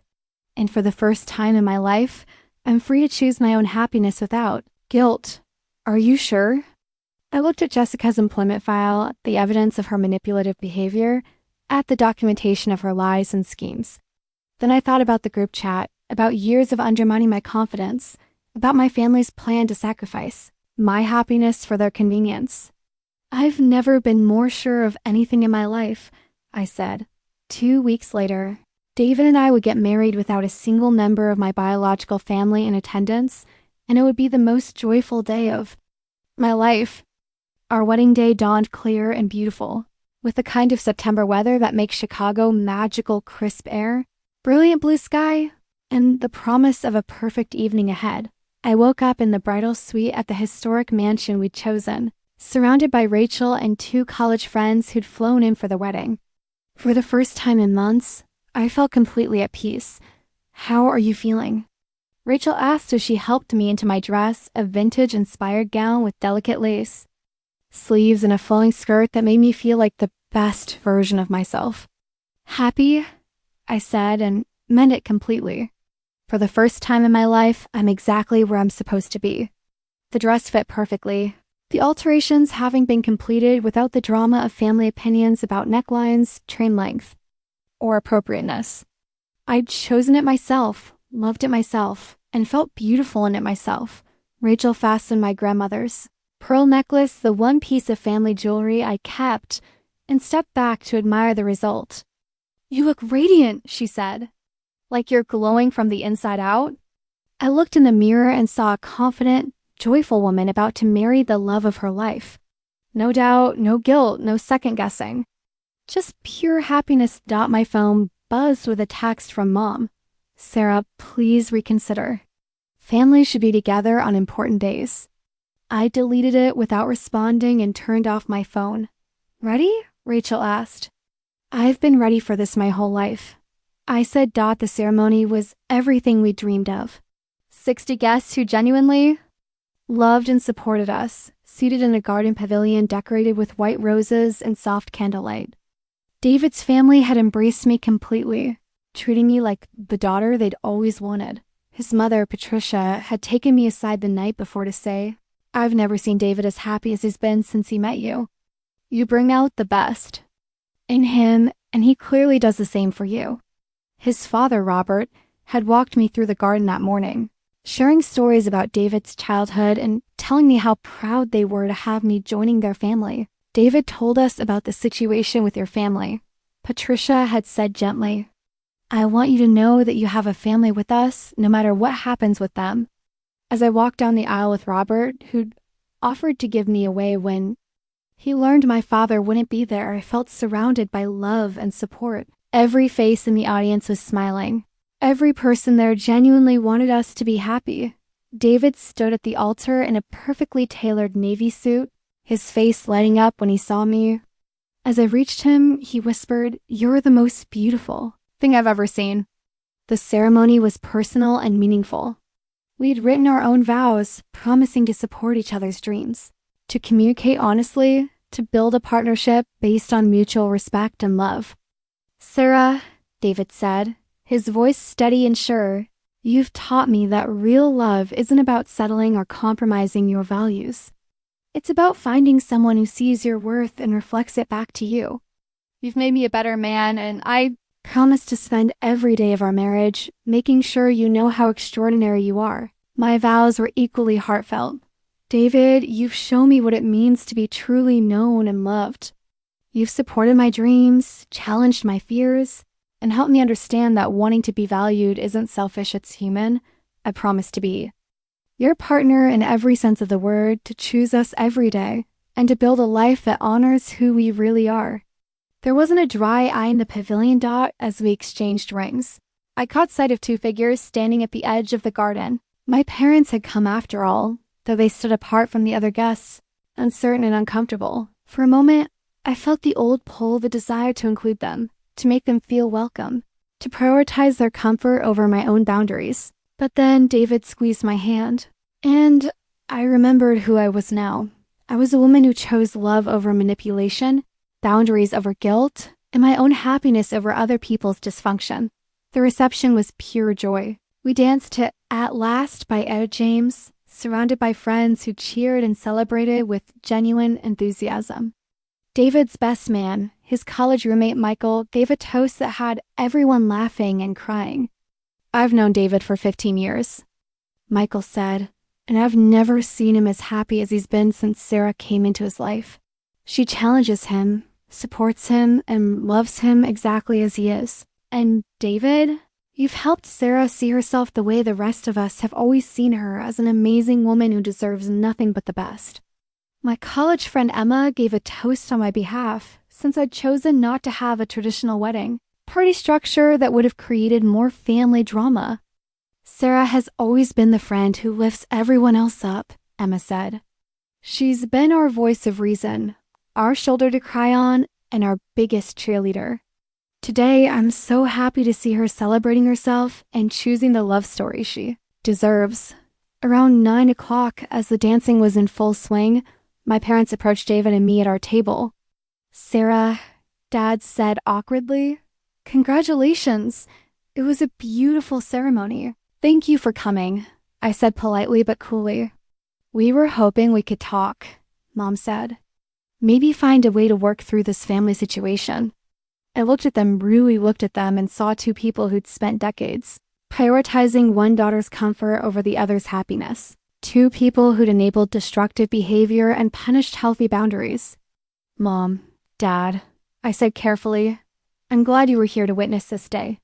But I'm not interested in going back to the way things were. If you want a relationship with me going forward, it will have to be based on respect and honesty." "What does that mean?" Dad asked. "It means no more manipulation, no more guilt trips. No more expecting me to sacrifice my happiness for Jessica's comfort. And it means acknowledging that the way you've treated me over the years was wrong." They exchanged glances, and I could see them calculating, trying to figure out how to get what they wanted without actually changing their behavior. Sarah, Mom, said, "We've always loved you. Maybe we made mistakes, but family should forgive. Love isn't enough," I said. "Not without respect, and I've never felt respected by this family." "You're our daughter," Dad said. "Of course we respect you. You spent 18 months planning ways to manipulate me into breaking up with David. You've spent my entire life convincing me that my achievements were character flaws. You've enabled Jessica's destructive behavior while expecting me to clean up the consequences. That's not respect." They stood there in uncomfortable silence, unable to deny what I'd said because it was all true. "I hope someday you can understand that Jessica's problems aren't my responsibility," I continued, "and that my happiness isn't a threat to yours. But until that happens, I need distance." "You're cutting us off?" Mom asked, tears in her eyes. "I'm protecting myself," I said. "There's a difference." David stood and put his arm around me. "Mr. and Mrs. Mitchell, Sarah is part of our family now. If you want to be part of her life, you'll need to treat her with the respect she deserves." They left shortly after that, and I felt a weight lift from my shoulders. I'd set boundaries with my family on my wedding day, and the world hadn't ended. In fact, I felt freer than ever. The rest of the evening was magical. David and I danced with his grandparents, took photos with friends, and celebrated with people who genuinely loved us. As the night wound down, David and I stood in the garden where we'd been married, still in our wedding clothes, looking up at the stars. "Any regrets?" he asked. "About what?" "About your family not being here, about how everything played out." I thought about it seriously. "No," I said. For the first time in my life, I was surrounded only by people who want me to be happy. That's exactly how a wedding should be. "I love you, Mrs. Harrison," he said, spinning me around in my wedding dress. "I love you too," I said, "and I love who I am when I'm with you." We drove away from our wedding venue in David's car, decorated with ribbons and flowers by his cousins, heading to a hotel suite for our wedding night before flying to Italy for our honeymoon. As we drove through downtown Chicago, I looked at my wedding ring, a simple band that matched my engagement ring perfectly, and realized that I'd finally done it. I'd chosen myself. I married a man who saw my worth, respected my boundaries, and loved me exactly as I was. And I discovered that I was strong enough to build my own family with people who actually wanted me to be happy. It was the perfect beginning to the rest of my life. 6 months after our wedding, David and I were house hunting in Lincoln Park, looking for a place that would truly be ours. After years of living in apartments, the idea of owning a home together felt like the ultimate symbol of our new life. "What about this one?" David asked, showing me a listing on his phone as we sat in our favorite coffee shop on a Saturday morning. The house was a beautiful 3-bedroom Victorian with original hardwood floors, a renovated kitchen, and a backyard perfect for entertaining. It was exactly what we'd been looking for, and it was in our price range. "It's perfect," I said. "When can we see it?" "This afternoon, if you want." As we walked through the house that afternoon, I felt a sense of belonging I'd never experienced before. The previous owners had maintained the historic character while updating it for modern living. The master bedroom had built-in bookshelves that David immediately claimed for his collection of business biographies, while I envisioned my marketing books and novels filling the shelves in what would become my home office. "I can see us here," I said, standing in the kitchen and imagining dinner parties with David's family, quiet mornings with coffee and newspapers, a life built around our own values and priorities. "So can I," David said, pulling me close. "Should we make an offer?" 3 weeks later, we were signing closing papers and receiving the keys to our first home. David's parents celebrated with us over dinner, and his mother gave me a beautiful housewarming gift, a photo album filled with pictures from our wedding and a note that said, "For all the happy memories you'll make in your new home." The contrast with my own family's reaction was stark. When I called to tell my parents about the house purchase, Mom's first response had been, "It's so far from us. What if there's an emergency?" "It's 20 minutes away," I'd said. "And David and I are building our own life now. But what about family obligations?" She pressed. "What if Jessica needs help?" "Jessica will have to handle her own problems," I'd said calmly, and ended the call when Mom started crying about how I'd become cold and selfish. Moving into our new home was like shedding an old skin. We painted the walls colors we loved, hung artwork that reflected our shared tastes, and created spaces that felt authentically ours. David set up a home office where he could work on Harrison Group business, while I created a beautiful workspace for my freelance marketing projects. My career had taken off since the wedding. Word of mouth from my existing clients had led to new opportunities, and I was earning more as an independent consultant than I ever had as an employee. For the first time in my life, I felt professionally fulfilled and financially secure on my own terms. "You're glowing," Rachel observed during one of our monthly dinners. "Marriage definitely agrees with you." "It's not just marriage," I said. "It's being married to the right person." David supports my work, celebrates my successes, and never makes me feel guilty for having ambitions. How are things with your family? I'd maintained minimal contact with my parents over the past month's occasional texts for birthdays and holidays, but no regular phone calls or visits. Jessica had sent a few angry messages that I'd ignored, and the extended family had largely taken their side in what they saw as an inexplicable family feud. "Quiet," I said. "My parents still send guilt trip texts occasionally, but I don't engage. Jessica is apparently working at a retail store and still living with them. Do you miss them?" I considered the question seriously.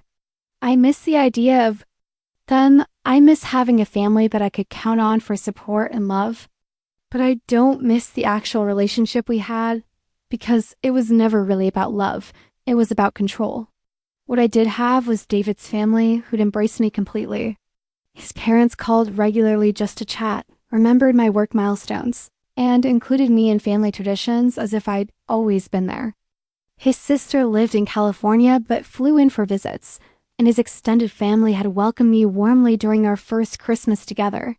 "It's different," I told David after a particularly lovely Sunday dinner with his parents. "They actually listen when I talk. They ask follow-up questions about my work.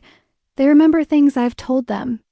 That's what families do," he'd said. "At least that's what healthy families do." The most significant change was in my confidence and self-worth.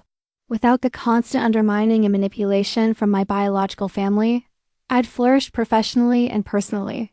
I'd started taking on bigger clients, speaking at marketing conferences, and even considering writing a book about authentic storytelling in business. "You should do it," David encouraged when I mentioned the book idea. "You have unique insights about helping businesses find their authentic voice. Your perspective could help a lot of people. You really think so? Sarah, you're one of the most talented marketing professionals I know. Your campaigns have heart and authenticity that most agencies never achieve. You should absolutely share that expertise. 6 months earlier, such encouragement would have made me uncomfortable, worried that I was being prideful or overselling my abilities. Now, I accepted the compliment gracefully and began outlining my book proposal. The contrast in my daily life was remarkable. Instead of dreading family phone calls filled with guilt and manipulation, I looked forward to conversations with David about our work, our goals, and our dreams. Instead of constantly second-guessing my decisions based on family approval, I made choices based on our values and priorities as a couple. We'd established traditions that were uniquely ours. Saturday morning coffee and farmers market visits, Sunday evening walks around our neighborhood, regular date nights where we tried new restaurants and talked about everything except work. We'd created a life that felt peaceful, supportive, and genuinely happy. I never realized how much energy I was spending on managing my family's emotions, I told David one evening as we cooked dinner together in our new kitchen. Now that I'm not doing that anymore, I have so much more energy for things I actually care about. Like what? Like us. Like my work. Like building friendships with people who actually support me. Like planning our future instead of constantly managing other people's crises. David stopped chopping vegetables and looked at me seriously. Do you ever regret it? Choosing us over them? Never, I said without hesitation. David, they never wanted me to be happy. They wanted me to be useful. There's a huge difference. I know. But they're still your family. You're my family now, I said. You and your parents and your sister and everyone who actually loves me for who I am instead of trying to change me into who they need me to be. That night as we lay in bed in our new house, I thought about how different my life had become.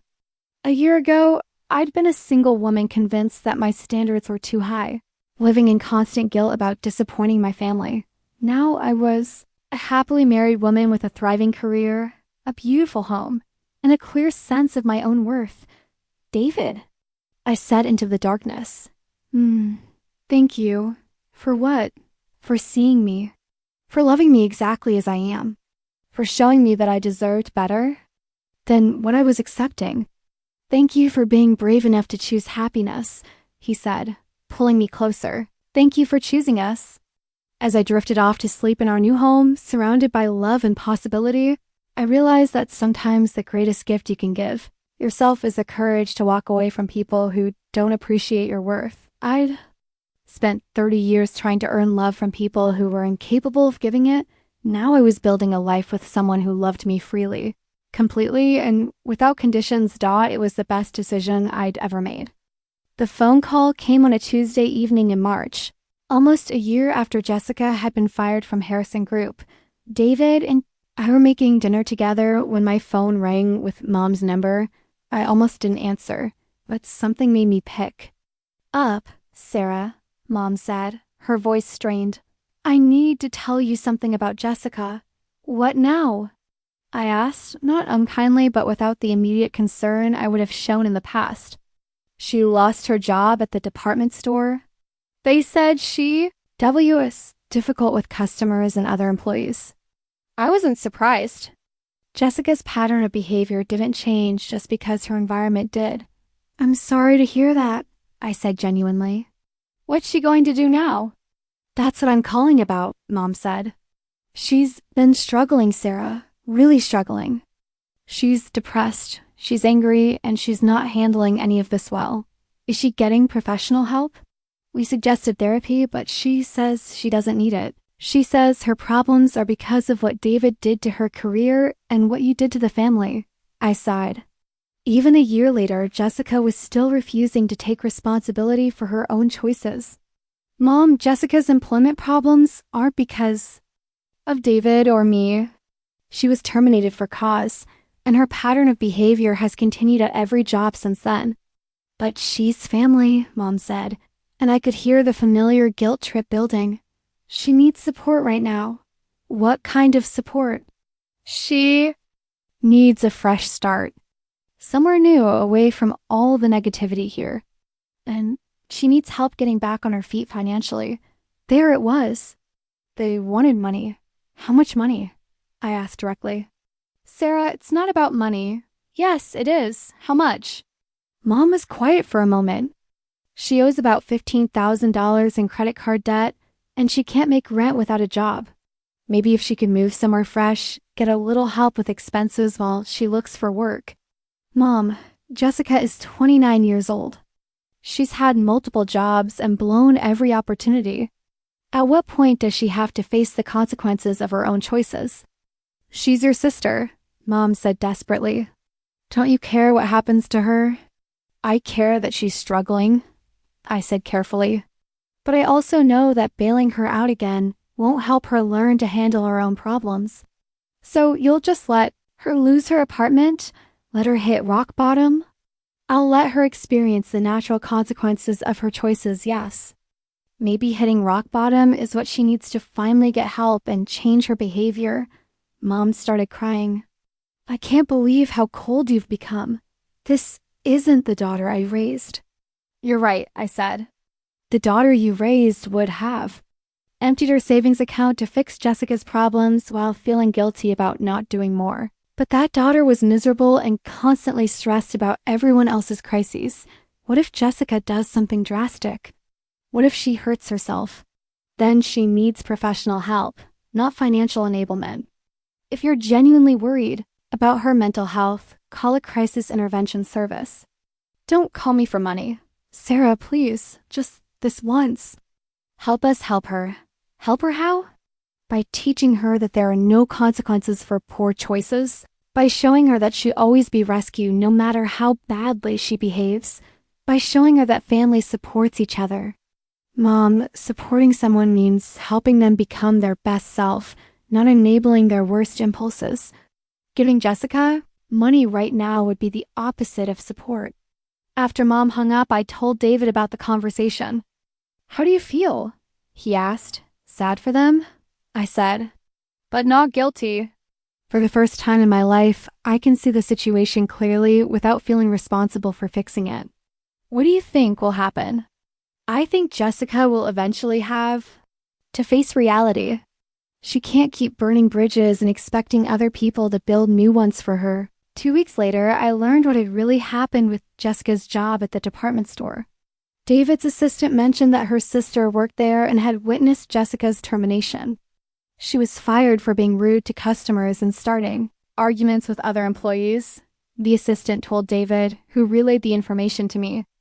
Apparently, she'd been written up multiple times for her attitude, and the final incident involved her telling a customer that their complaint was ridiculous and that they were impossible to please. The pattern was exactly the same as it. Harrison Group blame others, refuse feedback, escalate conflicts, and play the victim when consequences followed. But this time, there was no family member to blame for the employer's unreasonable expectations. A month later, I heard through family friends that Jessica had moved back in with my parents permanently. She wasn't looking for work anymore, claiming that the job market was biased against people like her and that she needed time to recover from workplace trauma. My parents, now in their mid-60s and struggling financially because of the money they'd already given Jessica, were supporting her completely. She slept until noon, spent her days online shopping and complaining about her life on social media, and contributed nothing to the household. It's like she's given up, my cousin told me when she called to gossip about the family situation. She acts like the world owes her something, and she's just waiting for it to be delivered. What do my parents say about it? They defend her, of course. They say she's been through trauma and needs time to heal. But honestly, Sarah, they look exhausted. Your dad is talking about going back to work part-time just to make ends meet. The situation my parents were facing was entirely predictable. They enabled Jessica's irresponsibility for years, taught her that there were no real consequences for poor choices, and convinced her that her problems were always someone else's fault. Now they were reaping what they'd sown. A 29-year-old woman who was completely unable to function independently and who blamed everyone else for her failures. The family pressure on me intensified as Jessica's situation deteriorated. Aunts and uncles who'd never been particularly close to me suddenly started calling to suggest that I should step up and help my sister. She made some mistakes, my uncle said during one particularly frustrating call, but she's learned her lesson. Maybe you could help her get a fresh start. What lesson has she learned? I asked. That she needs to be more careful about her attitude at work. Has she acknowledged that her attitude was the problem? Has she taken responsibility for her job performance? Has she apologized for the way she treated me during my engagement? My uncle was quiet. Well, she's been through a lot. That's not taking responsibility, I said. That's making excuses. Sarah, she's family. Sometimes we have to forgive and move on. I'm willing to have a relationship with Jessica when she's ready to acknowledge her behavior and make genuine changes. But I won't enable her dysfunction by pretending her problems are everyone else's fault.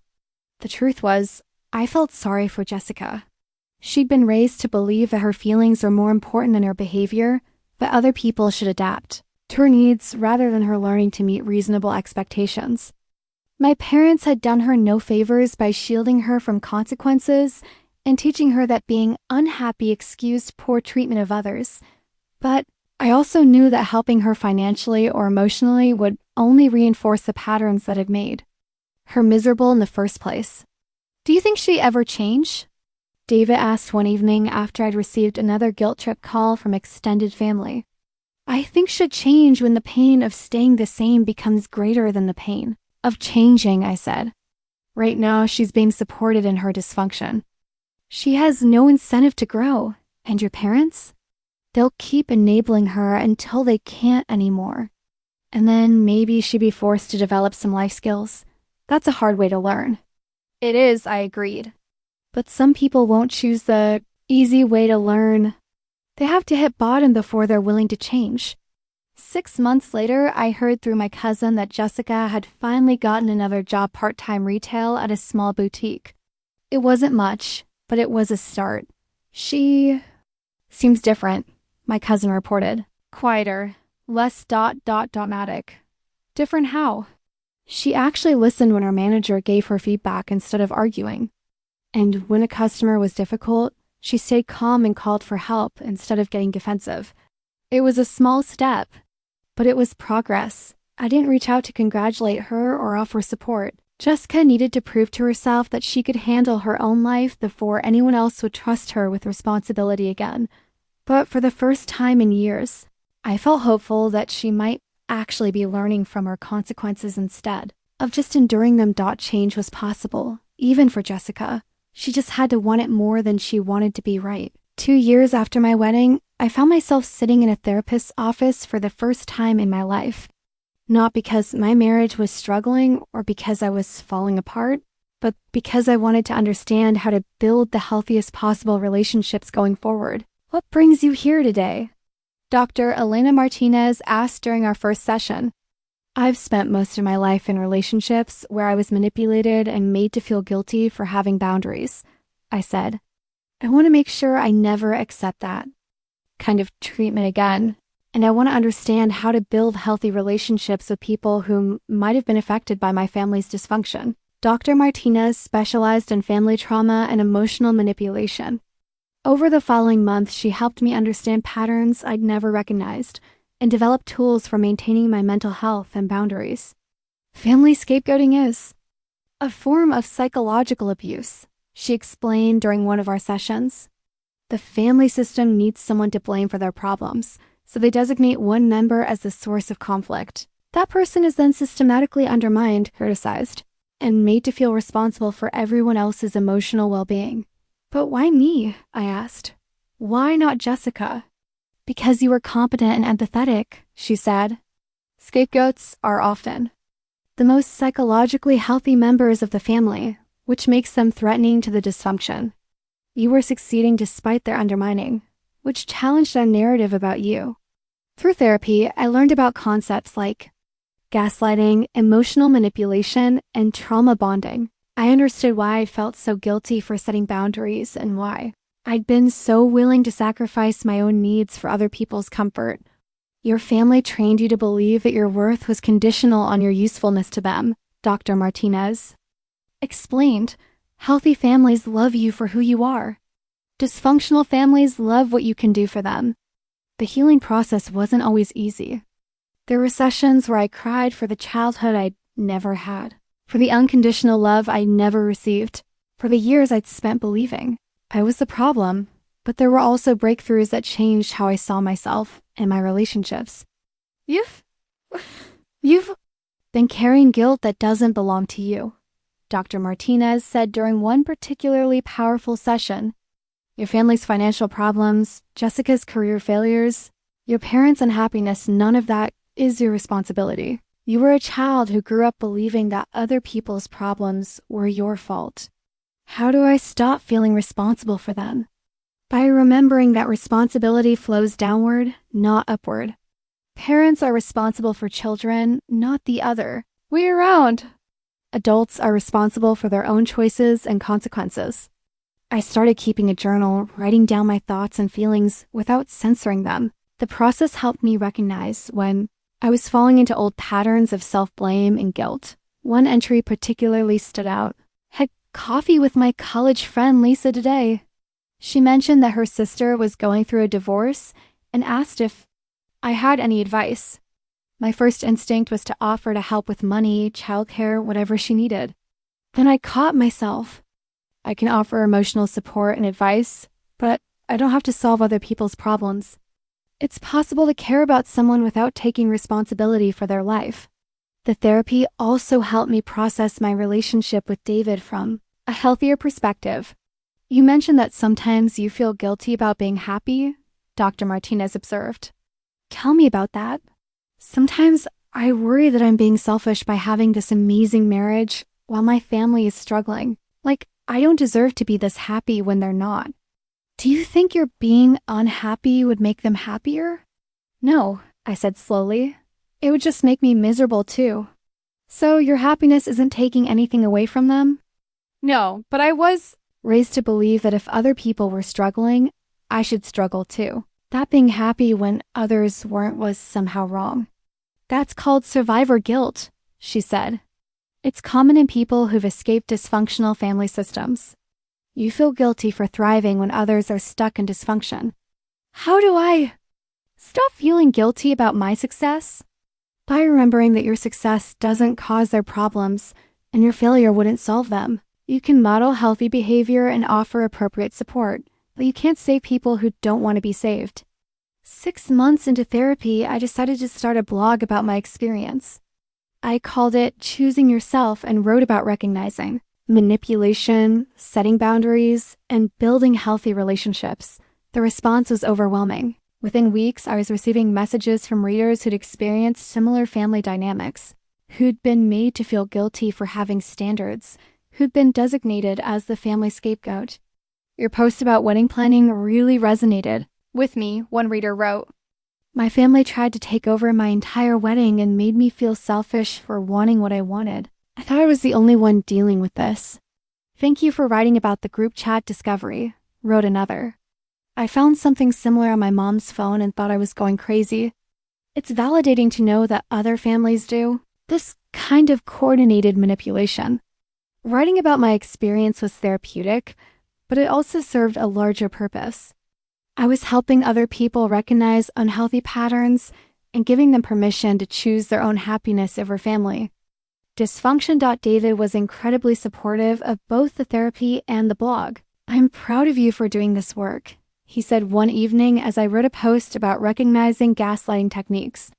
You're not just healing yourself, you're helping other people heal too. Sometimes I worry that I'm being too harsh about my family, I admitted. Maybe I should try to rebuild those relationships. What does your therapist say about that? That I can't have a healthy relationship with people who refuse to acknowledge that their behavior was harmful. That trying to maintain a relationship with people who are still actively manipulative will just re-traumatize me. Do you agree with that? I thought about it seriously. Yes, I think I do. I've built a good life now and I need to protect it from people who want to tear it down. A year into therapy, I felt fundamentally different about myself and my relationships. I could recognize manipulation techniques immediately.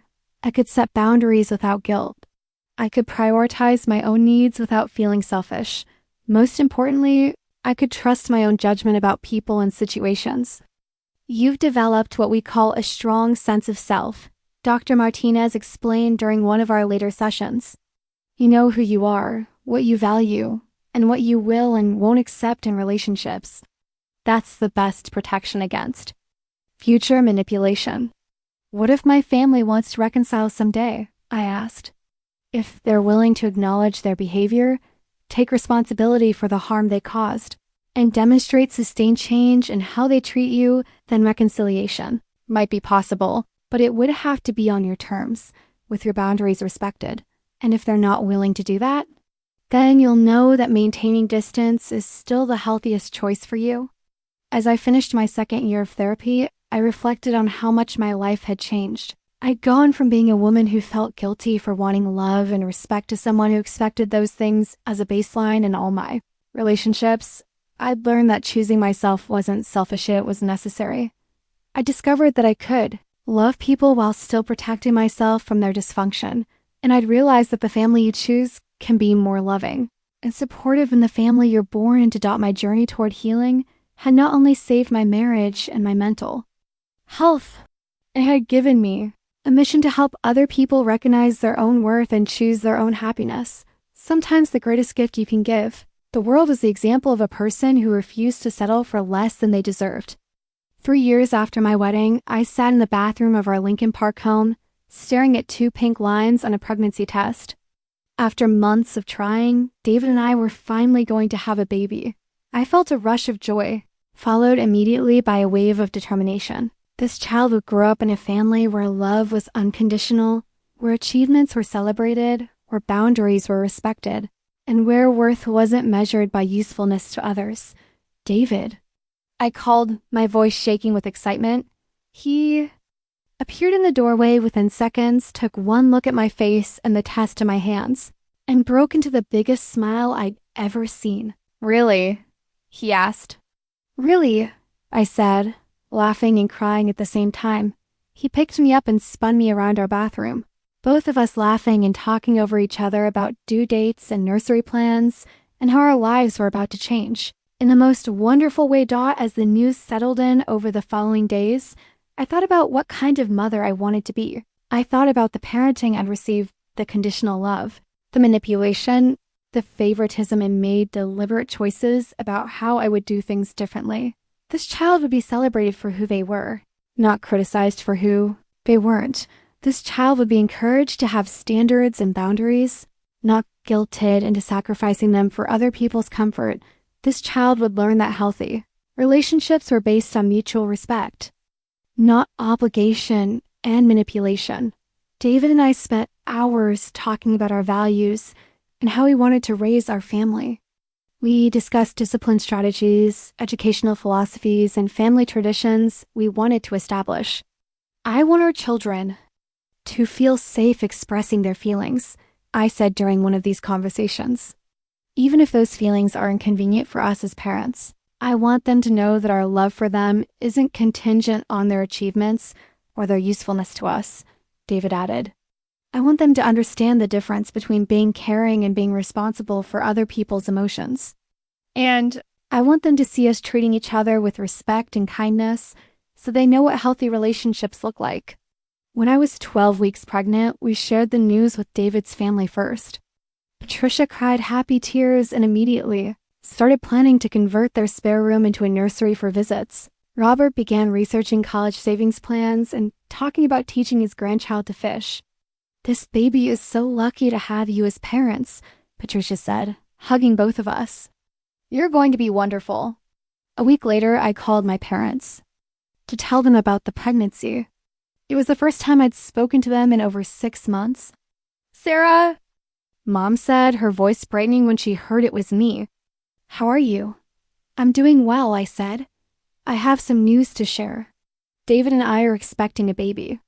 There was a long pause, then excited chatter as Mom told Dad, and I heard him cheering in the background. Oh, Sarah, that's wonderful news, Mom said. When are you due? September, I said. We're very excited. We're so happy for you, she said, and I could hear tears in her voice. This is such a blessing. For a moment, it felt like old times, like a normal family sharing good news and celebrating together. Then Mom's tone shifted slightly. I hope this means we can start rebuilding our relationship. A baby needs grandparents, and we've missed you so much. There it was, the assumption that my pregnancy would automatically erase the boundaries I'd set. That becoming a mother would make me forget the reasons I distanced myself from their dysfunction. Mom, I said carefully, I'm glad you're excited about the baby, but my boundaries haven't changed. If you want to be part of this child's life, it will have to be in a way that's healthy for all of us. What does that mean? It means no manipulation, no guilt trips, no attempts to undermine my parenting decisions, and no using the baby as a way to get around the boundaries I've set with you and Jessica. Sarah, we would never. You've spent 3 years trying to manipulate me into resuming a relationship that was harmful to my mental health. I need to see sustained evidence that you can respect my boundaries before I'll trust you around my child. Mom was quiet for a moment. You're punishing us by keeping us away from our grandchild. I'm protecting my family, I said. If you want to be part of our lives, you need to demonstrate that you can treat us with respect. After I hung up, David found me sitting in our future nursery, thinking about the conversation. How did it go? He asked. Exactly as expected, I said. They're excited about the baby, but they still don't understand that having a grandchild doesn't automatically give them the right to resume the same unhealthy patterns. What do you want to do? I want to focus on building the healthiest possible family for our child, I said. If my parents can learn to respect our boundaries, they can be part of that. If they can't, then our child will grow up knowing their grandparents from David's side and whatever chosen family we create. Are you okay with that possibility? I'm more than okay with it, I said. I'd rather our child have fewer relationships that are healthy than more relationships that are toxic. As my pregnancy progressed, I continued writing my blog, now focusing on breaking generational cycles of dysfunction and raising emotionally healthy children. The response from readers was incredible. Thank you for writing about conscious parenting. After trauma, one reader commented, I'm pregnant too, and I've been worried about passing on my family's dysfunction to my child. Your posts give me hope that I can do better. Reading about your boundary setting with your parents while pregnant is so helpful, wrote another. My family is already trying to take over my pregnancy, and I'm using your strategies to maintain my own autonomy. Through my blog, I connected with other women who are breaking cycles of family dysfunction, creating healthier relationships, and choosing to prioritize their own well-being. We formed an online community of support and encouragement that felt more like family than my biological relatives ever had. When our daughter was born in September, healthy, beautiful, and perfect, David and I felt like our world was complete. We named her Elena after the therapist who'd helped me understand my worth, and watching David hold her for the first time filled me with overwhelming love and gratitude. My parents visited the hospital when Elena was 3 days old. They brought flowers and gifts and were appropriately excited about meeting their granddaughter. But I noticed the familiar patterns immediately.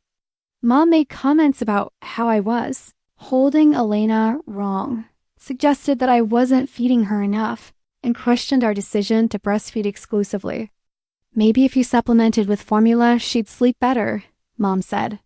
Jessica's friend's baby sleeps through the night because they give him the bottle before bed. Elena is eating and sleeping perfectly fine, I said calmly. Our pediatrician is very happy with her progress. I'm just trying to help, Mom said. I have experience with babies. And I appreciate that, I said. But David and I have done our research and made our parenting decisions. We need those choices to be respected. Dad jumped in. Your mother raised 2 daughters successfully. Maybe you should listen to her advice. There it was, the implication that my judgment was inferior to theirs, that I should defer to their experience rather than trust my own research and instincts. I'm sure Mom did her best, I said. But times have changed, research has evolved, and David and I are Elena's parents.